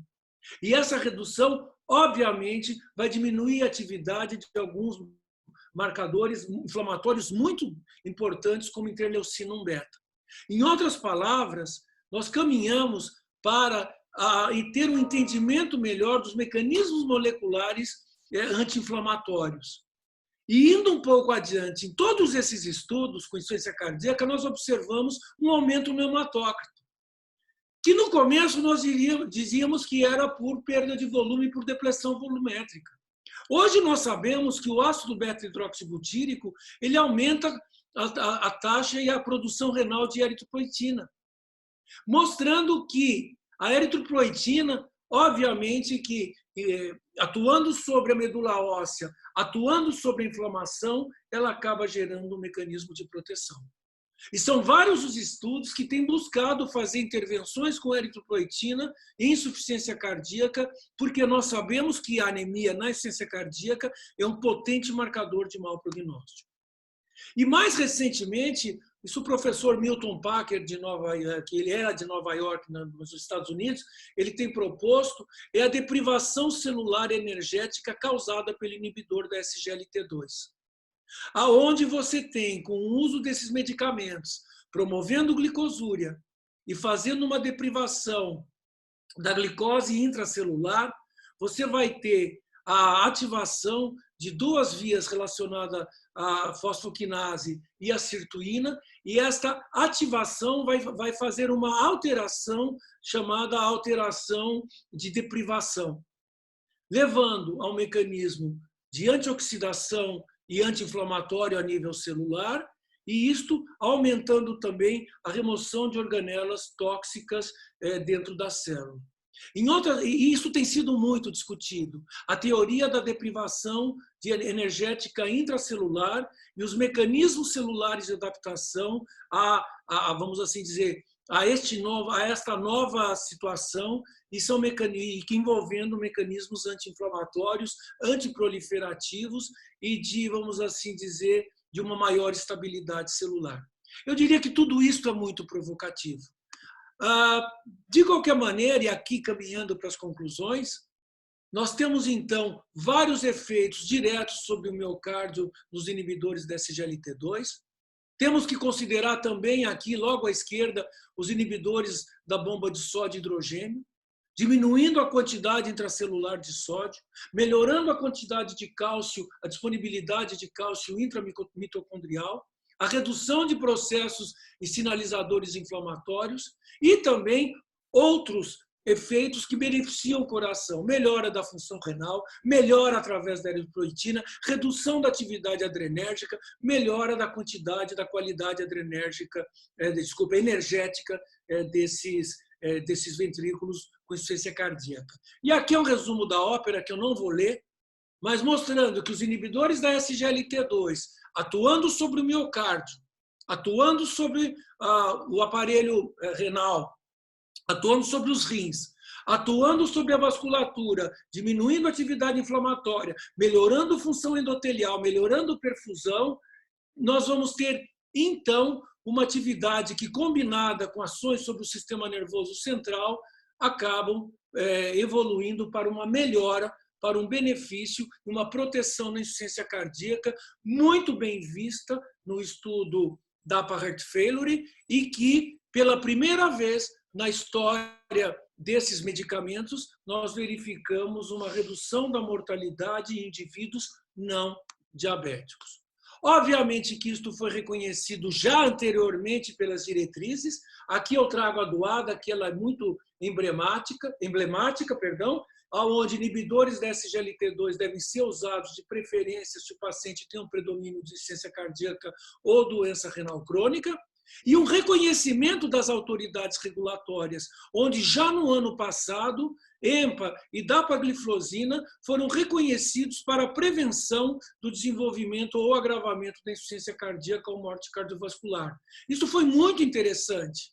Inclusive a DAPA já mostrando aqui a questão de a prevenção de desenvolvimento ou agravamento da nefropatia em diabetes. Isso é muito importante.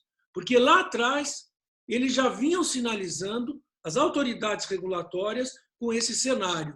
E quando nós pegamos aqui, então, agora, o FDA, ele aprovou a dapagliflozina para adultos com insuficiência cardíaca com fração de ejeção reduzida.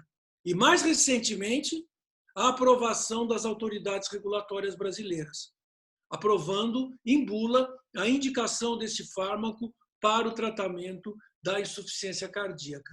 O que eu sempre digo nesse ponto da discussão, já estou finalizando, é que eu sempre digo, o medicamento ele passa por 3 fases importantes quando ele vem para a fase clínica. Primeiro, demonstrar a qualidade dos seus dados, a robustez, a validade, a importância dos seus dados e o impacto sobre esses pacientes. Segundo, o reconhecimento das sociedades e especialidades. Nós temos estudos que mostram resultados interessantes, mas por falhas de qualidade, nem sempre as próprias sociedades reconhecem. E o terceiro crivo, tão importante ou mais importante, é o crivo das autoridades regulatórias.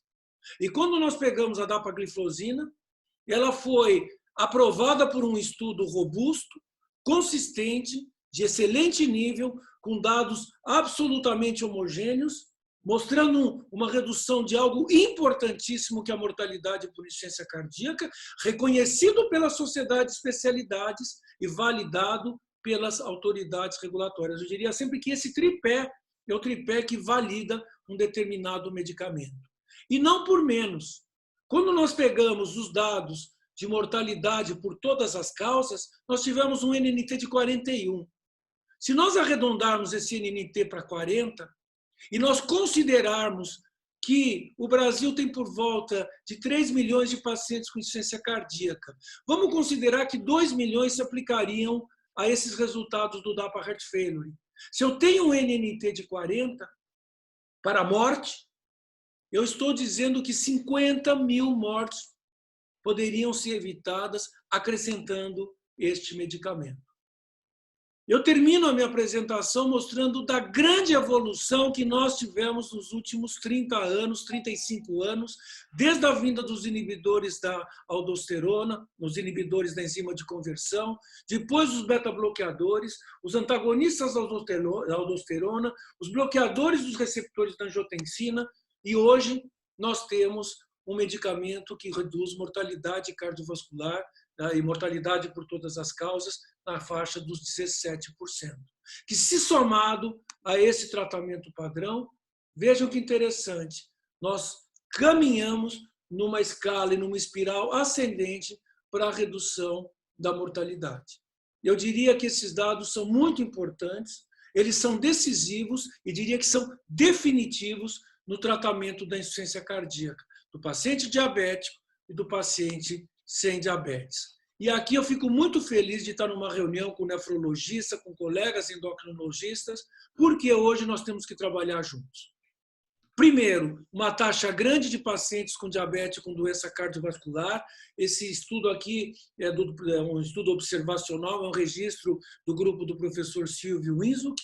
E olha que interessante, quando o paciente tem doença cardiovascular estabelecida, a proporção de atendimentos que é feito por cardiologista ela é muito alta por conta da importância dessa inter-relação entre especialidades, que é exatamente o que nós estamos fazendo nesta reunião. Pessoal, muito obrigado, um prazer estar aqui com os meus colegas da SBC de Santa Catarina.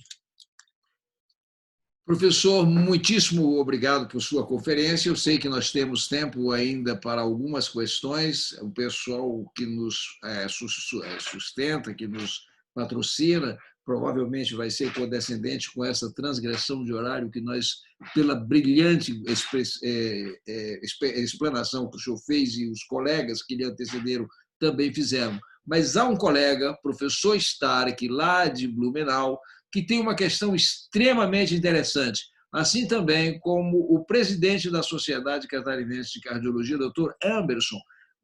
Ambos fizeram o questionamento aí em tela. O professor Amberson já o fez e o professor Stark vai falar agora com o senhor. Doutor Stark, por favor. Bom, boa noite pela oportunidade. Boa noite, Fernando. Eu quero fazer uma pergunta sobre uma escolha de Sofia que nós, clínicos, certamente teremos daqui para frente.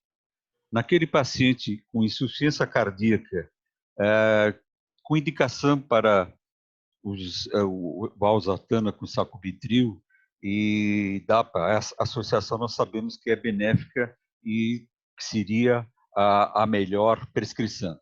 Entretanto, nós teremos a escolha de Sofia. Alguns pacientes não terão capacidade de financiamento das duas drogas. Eu gostaria de saber a sua posição. Como é que deveremos optar tanto no paciente diabético e no não diabético? Professor Stark, muito obrigado. Eu quero cumprimentar o Jamil, nosso colega que eu vejo aqui na tela. Foi meu residente, mas eu posso jurar que eu não dei trote nele, sempre tratei ele com muito carinho. Primeiro, eu acho que não são escolhas de Sofia. Eu acho que nós tivemos avanços nos últimos 5 anos que foram muito interessantes. E não foi só na insuficiência cardíaca. Veja como nós avançamos nos pacientes com hipercolesterolemia grave, com doença cardiovascular importante, que foram os estudos com inibidor de PCSK9. Vejam que interessante quando nós chegamos e conseguimos bloquear a interleucina e reduzir desfechos, um estudo que foi maravilhoso, que embora não tenha aplicabilidade clínica por custo, mostrando que você fazer bloqueios nos mecanismos inflamatórios da aterosclerose com canakinumab, a gente diminuiu a progressão. Nós avançamos tremendamente nos antitrombóticos. Os resultados do COMPASS foi um grande avanço. Eu estou trazendo um pouquinho dessa fala, porque quando nós entramos, então, na insuficiência cardíaca, nós tivemos 2 grandes avanços. Obviamente, o sacubitril valsartan e agora o DAPA Heart Failure, que foi com inibidor de SGLT2. Eu diria que são mecanismos diferentes e um não se sobrepõe sobre o outro. Obviamente que o manuseio da dapagliflozina é muito mais fácil, é dar 10 miligramas e acabou. Eu tenho até conflito de interesse em falar de sacubitril. Assim, eu participei do Paragon, inclusive eu tive a oportunidade de pertencer ao comitê executivo, mas você tem a questão da titulação, você tem a questão de 2 tomadas ao dia, você tem a questão da monitoração da função renal. Nós assustamos muito com os inibidores da SGLT2, mas no DAPA-Heart Failure nós vimos que isso aí foi fluido. Agora, não é por comodidade que você vai dar um ou dar outro. O que a gente viu aqui? Primeiro, o sacubitril valsartan não interferiu no desempenho da dapagliflozina. E a boa notícia, tanto o sacubitril valsartan quanto o dapagliflozina vieram para o SUS. O que para o Brasil é um grande avanço. Vão vir com restrições, vão vir farmácias de alto custo, vai demorar para regulamentar, mas foram aprovados pela Conitec. 2 medicamentos que reduzem mortalidade por todas as causas. Então, como é que eu vejo isso num paciente grave que tem insuficiência cardíaca? Aí vai um pouco com o tato do colega. Eu tenho uma tendência a agregar mecanismos, mas isso é simplesmente uma posição, vamos assim dizer, de pessoal, aonde a gente trazer mais um mecanismo para tentar interferir sobre a insuficiência cardíaca, eu diria que é uma coisa boa. Mas certamente, se esse paciente está com bloqueador do sistema renina e precisa, e ele tem sintomas, ele tem indicação para o sacubitril. Eu acho que essa decisão é do clínico, não tem resposta, mas eu diria que ambos os medicamentos trazem um benefício e mais, os inibidores da SGLT2, eles agregam um mecanismo novo, o que eu acho que isso é muito interessante. O doutor Amberson, presidente da SBCSC, gostaria também de fazer essa mesma questão que está em tela. Por favor, doutor Amberson.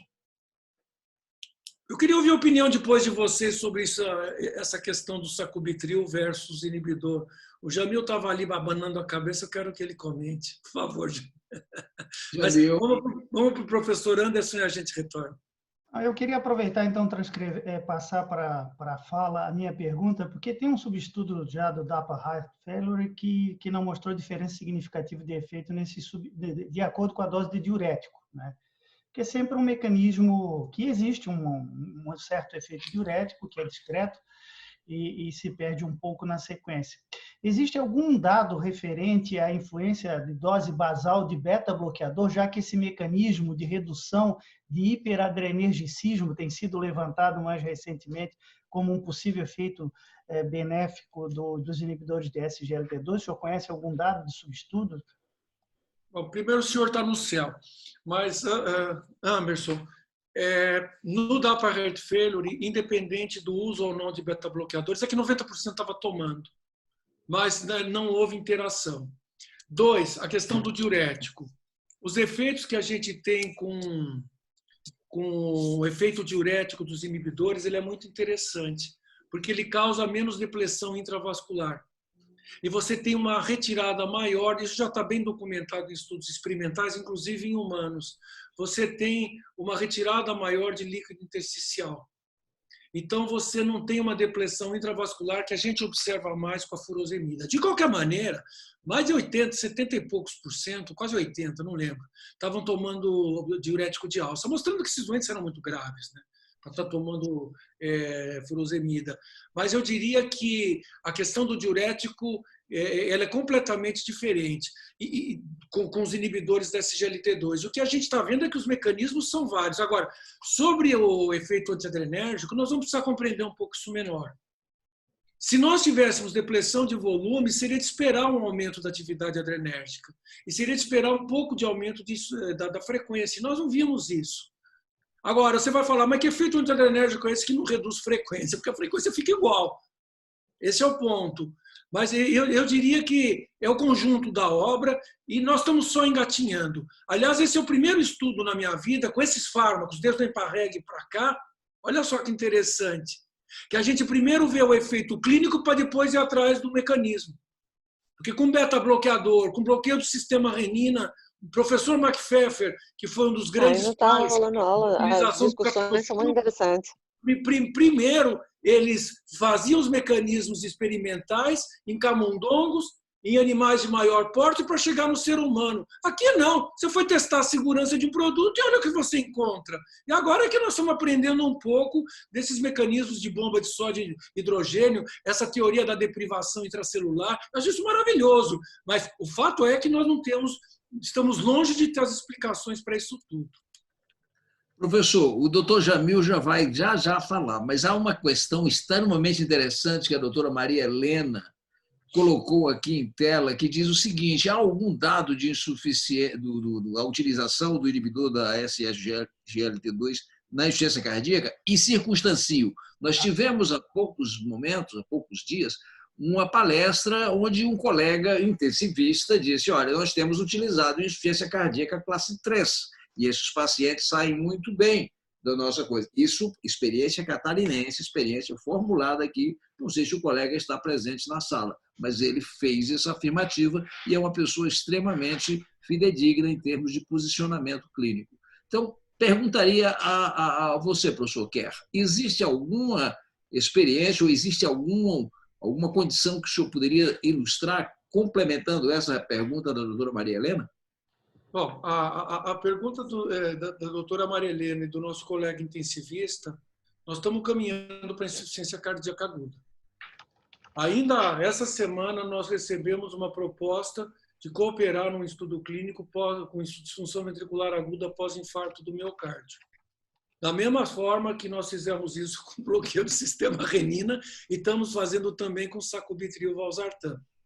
Então, eu diria que esse é o próximo passo. Agora, um detalhe. Aqui, hoje é quinta.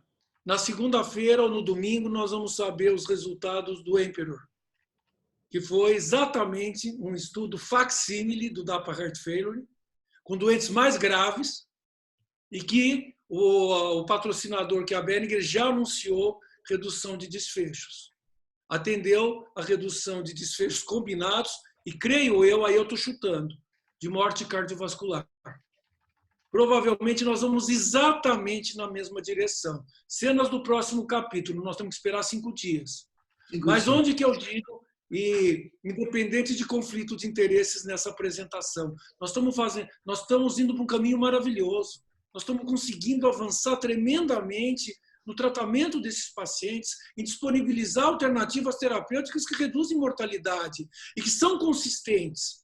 A gente não tem mais a canagliflozina aí divulgada de uma maneira importante, mas olha os benefícios que ela trouxe, as contribuições que ela trouxe na diminuição da progressão da doença renal no paciente renal crônico. Eu acho que isso é uma coisa que a gente fica feliz de ver isso ainda em vida, porque a gente sempre lutou com muita dificuldade nessas áreas, né? Então, acho que a gente deu mais um passo. Professor Jamil Sherem Schneider, o seu professor, Kerr Saraiva, quer ouvir a sua opinião. Eu não fui professor, não. Boa noite, Francisco. A gente dividiu o plantão. Em primeiro lugar, eu sou obrigado a concordar, porque seria uma heresia um R1 discordar do R2, né? Então, não... digno de uns cascudos, mas concordo plenamente com essa questão de que o tratamento da insuficiência cardíaca ao longo de todos esses anos ele foi cada vez se aprimorando mais com a somatória de terapias que foram surgindo, né? A gente começou num célebre trabalho, o Dr. Kleber, eu acho que não era nem nascido, quando comparou a associação hidralazina-nitrato com prazosina, e ali se viu o primeiro estudo a mostrar efetivamente redução de mortalidade na insuficiência cardíaca. E, evidentemente, que a questão do sacubitril valsartan e mais o inibidor da SGLT2 vai ser um avanço no tratamento desses pacientes. O empecilho que a gente vai encontrar, que a gente sabe que muitos desses pacientes têm a pressão muito baixa, e até que ponto eles podem tolerar a associação dessas drogas, mas, claro, sempre lembrando que a gente deve procurar diminuir gradativamente a dose de diurético, que isso também vai facilitar a melhora do paciente, a adesão do paciente ao tratamento. Mas, ainda mais considerando o que o Francisco comentou da adoção no SUS das duas classes de drogas, né? Então isso vem facilitar mais ainda. Quanto mais drogas a gente usar, melhor vai ser o benefício. É igual o tratamento do câncer, não estão usando 3, 4 quimioterápicos simultaneamente para tratar, e acho que a insuficiência cardíaca não difere muito disso. Muito bem. O doutor... Pois não? Por favor. Professor. Não, o doutor falou uma questão interessante. Ele falou, está em tela isso aí, entendendo que o uso do sacubitril valsartana oferece algumas dificuldades a mais no seu manuseio, mas os NNT são muito bem expressivos. Assim, não se devem ser vistos como terapias excludentes ou preferencial, uma em relação à outra. Eu creio que faz sentido. Agora, professor Kerr, só uma questão, acrescentando isso que o professor Amberson falou. O que caracteriza, ou qual elemento que está por trás dessa melhoria de resultados? Porque quando se fala que havia placebo, era o seguinte, existia um grupo de pacientes que estava tomando toda aquela medicação e o outro que tinha o inibidor da SGLT2. Tinha DAPA, só. O placebo era isso. Então, o estudo foi interrompido e disse, não, sem DAPA não dá, vamos continuar. Creio que foi essa a opinião do comitê administrador lá da FDA. Então, eu gostaria de ouvir o seu comentário acerca dessa questão do professor Amberson, mas dizendo também o que fez com que a dapaglifosina melhorasse o resultado daquilo que já era considerado ótimo em termos de terapêutica otimizada. Primeiro que o estudo foi interrompido porque seria inaceitável, por questões éticas, deixar os pacientes tomando placebo, com 17% de redução de mortalidade. Segundo que esses pacientes melhoram, viu, Dr. Kleber? A gente tem vários estudos com inibidor de SGLT2, nós participamos do Emperor também, o Credence, e a gente fez uma bolsa de apostas no centro, porque tinha um grupo de pacientes que melhorava muito. Eu até fui criticado por isso, porque o pessoal fala, como você não pode fazer afirmações em pacientes que você está num duplo cego. Mas insuficiência cardíaca não melhora com placebo.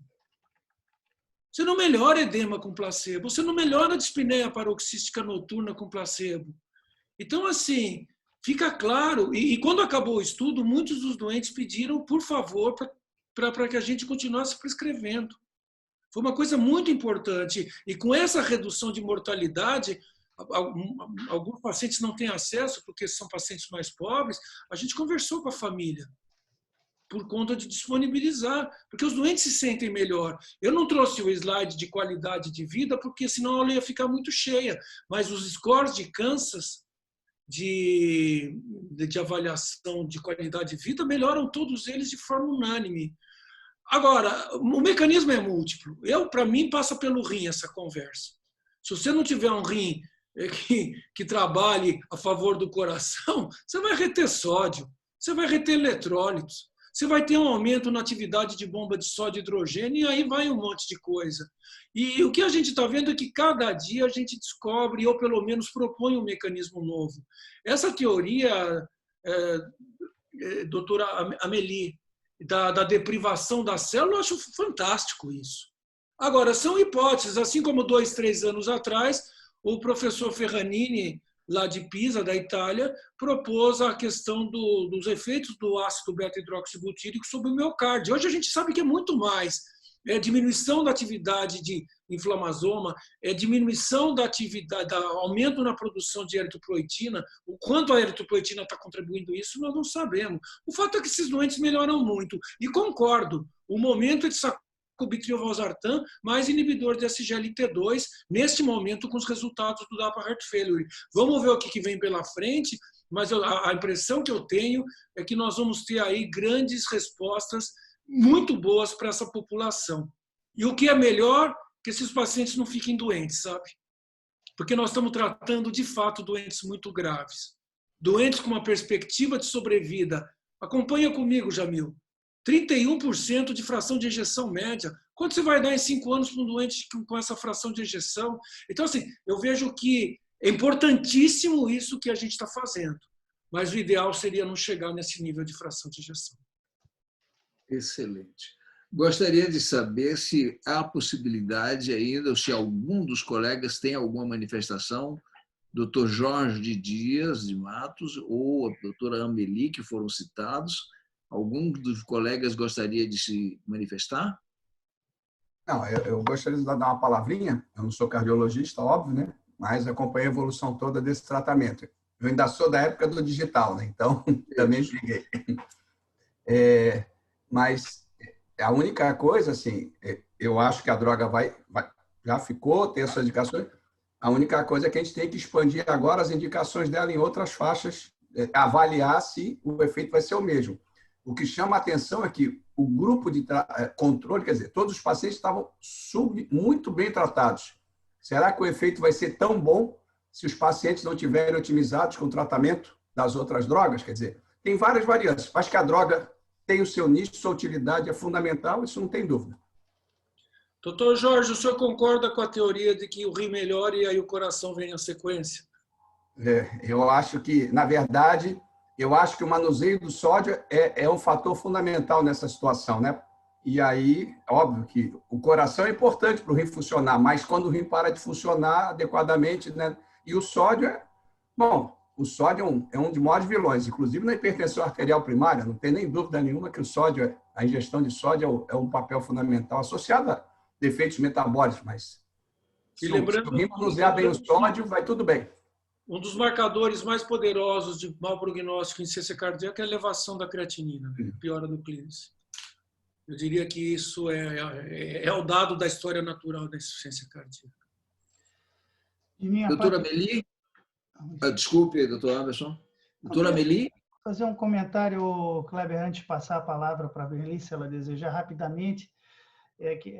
Trabalhando com insuficiência cardíaca há muitos anos, a gente sabe que um dos grandes desafios é realmente não a gente mostrar qual é o percentual de pacientes que está utilizando determinada terapia, mas o quão otimizada essa terapia, quais são as doses-alvo, se você consegue, de fato, doses-alvos. Talvez uma das grandes facilidades desse tipo de terapia é que você não titula a dose, você não precisa ficar fazendo rechecagem, como a gente faz nos ambulatórios de miocardiopatia. A dose de beta-bloqueador está no alvo, de ECA. Tirando, por exemplo, a espironolactona, que tem uma dose mais ou menos fixa, todo o resto depende de um trabalho exaustivo ao longo de vários meses, com checagem e rechecagem. Esses medicamentos têm essa vantagem da praticidade da dose única, da tomada única. Então, isso provavelmente influencia. Digo isso porque o resultado do registro CHAMP, que é o estudo americano lá de registro, mostra que o percentual de pacientes utilizando doses otimizadas de beta-bloqueador, de ECA, é muito pequeno. Então, 30% não está usando o beta-bloqueador, inclusive não está usando o beta-bloqueador em insuficiência cardíaca no registro americano. Então, talvez uma das grandes vantagens desse medicamento, dessa classe de medicamentos, seja essa facilidade. Eu faria uma última pergunta para o Dr. Saraiva. Achamos o caminho para ICFEP, que até agora nada funcionou? Será que os inibidores de SGLT2 vão nos dar uma luz para o tratamento da ICFEP, que corresponde a quase metade dos casos de insuficiência cardíaca?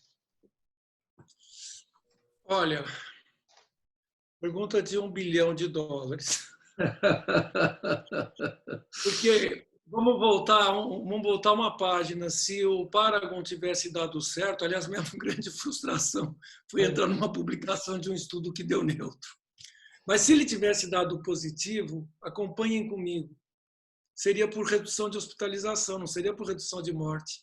O Paragon deu absoluta neutralidade na redução de morte, mas ele mostrou uma redução na hospitalização por IC, uma tendência muito clara nisso, que vai de encontro ao Paradigm, que vai de encontro aos outros estudos. E agora nós vamos ter o Parallax agora no ESC. Por que eu estou trazendo isso? Porque me parece que o grande benefício na fração de ejeção preservada é você melhorar a questão da congestão. E esses medicamentos, por esses vários mecanismos, inclusive dessa questão do manuseio de sódio, melhora de função renal, eu acredito que nós temos uma grande chance de minimamente melhorar a qualidade de vida e reduzir a hospitalização por insuficiência cardíaca. Morte, Anderson, eu fico resistente. Até porque nós não sabemos exatamente o que é insuficiência cardíaca com fração de ejeção preservada. Essa é um outro capítulo. Agora, com essa questão da vinda, da identificação da amiloidose, acompanhem isso comigo. Eles estavam tentando verificar qual foi a proporção de pacientes que, equivocadamente com amiloidose, entrou no Paragon. Porque se você tiver aí, que seja 150 ou 200 pacientes, que você pega, rotula como fração de ejeção preservada, o indivíduo tem amiloidose, você diminuiu a amostra. Então, assim, o que eu quero dizer? Nós temos que compreender melhor que entidade é essa. O que é fato, e isso tem que ficar bem claro, é que na história quando você pega a linha da redução da fração de ejeção e da linha divisória da fração de ejeção reduzida para preservada, inclusive com essa zona intermediária, quanto mais baixo você está com a fração de ejeção, melhor o benefício. Isso fica muito claro, inclusive com publicações agora recentes do Paragon mostrando isso. O que eu vejo é que, dependendo da faixa e da gravidade, eu entendo que a gente pode ter resultado positivo. E eu estou dizendo isso, estando envolvido com esses estudos, o que tem sido a discussão do Steering Committee é que vamos colocar doentes graves com ICFEP, porque talvez aí a gente consiga um resultado melhor. Se o paciente tiver pouco sintoma e for uma ICFEP que você não tem hospitalização recente, é menos provável. Enfim, o caminho eu acho que vai muito da melhora da sintomatologia. Desfecho de morte, não sei, gostaria de ouvir o que vocês acham. Eu não estou convencido ainda. A expectativa seria por uma redução de desfecho de morte, mas se a gente usar, por exemplo, a comparação com o TopCat, que também mostrou redução de internação hospitalar, tem essa questão relacionada sobre controle de volemia também. O TopCat tinha como critério de inclusão internação recente, BNP mais alto, então é possível que nesse subgrupo tenha um efeito melhor. Dr. Kleber, vamos finalizar a nossa sessão? Lamentavelmente, aquilo que o Dr. Kerr Saraiva, o professor, disse no início, que não iria tomar fluoxetina, eu acho que nós vamos ter que dormir hoje mais tarde, porque nós todos vamos motivadamente ler sobre tudo aquilo que o professor explanou. Fantástica conferência. Doutora Meli, a senhora estava devendo um comentário, só desculpa. Doutora Meli, exatamente. Eu não posso ir embora sem a opinião da senhora. Não, eu acho que é fantástico a gente que acompanha o tratamento do paciente diabético, aqui pensando no diabético, e acho que a rosuvastatina teve um grande papel nisso, porque alertou, né, que não adiantava a gente tratar a glicemia se a gente piorava a situação cardiovascular, que é onde o nosso paciente diabético tem uma morbidade alta e uma mortalidade. Então, acho que nos chamou muito a atenção para essa questão e, sem dúvida, o tratamento do paciente, olhando o paciente diabético, é um grande ganho, né? O número de pacientes controlados aumentou muito com essas novas classes e o que a gente espera é que realmente cada vez mais maior número da população tenha acesso a esse tratamento, porque sem dúvida é um grande divisor de águas, né? Os análogos do GLP-1 e os inibidores da SGLT2 fizeram uma grande diferença. Muito obrigado, doutora Meli. Olha, eu simplesmente estou muito feliz em poder ter tido a oportunidade de conversar com todos os colegas e de moderar essa mesa, que é um assunto fantástico. Deixo a palavra, então, com o doutor Amberson, não sem antes agradecer aos patrocinadores desse evento, a AstraZeneca, e principalmente a Sociedade Catarinense de Cardiologia, pelo seu departamento científico, Dr. Jamil Scherenschneider. Professor Amberson, por favor, a palavra é sua para que o senhor encerre a reunião, professor Amberson. Foi uma grande satisfação recebê-los para mais essa reunião. Convido a todos para, no dia 15 de setembro, nos encontrarmos novamente aqui para assistirmos à apresentação sobre os destaques do Congresso Europeu de Cardiologia, que está chegando agorinha mesmo. Foi uma grande satisfação, muito obrigado. Obrigado aos nossos palestrantes, Amelie, Jorge, Dr. Saraiva. Foi um grande prazer encontrá-los nessa noite e até a próxima. Gente, muito obrigado. Obrigada, boa noite. Tchau, pessoal.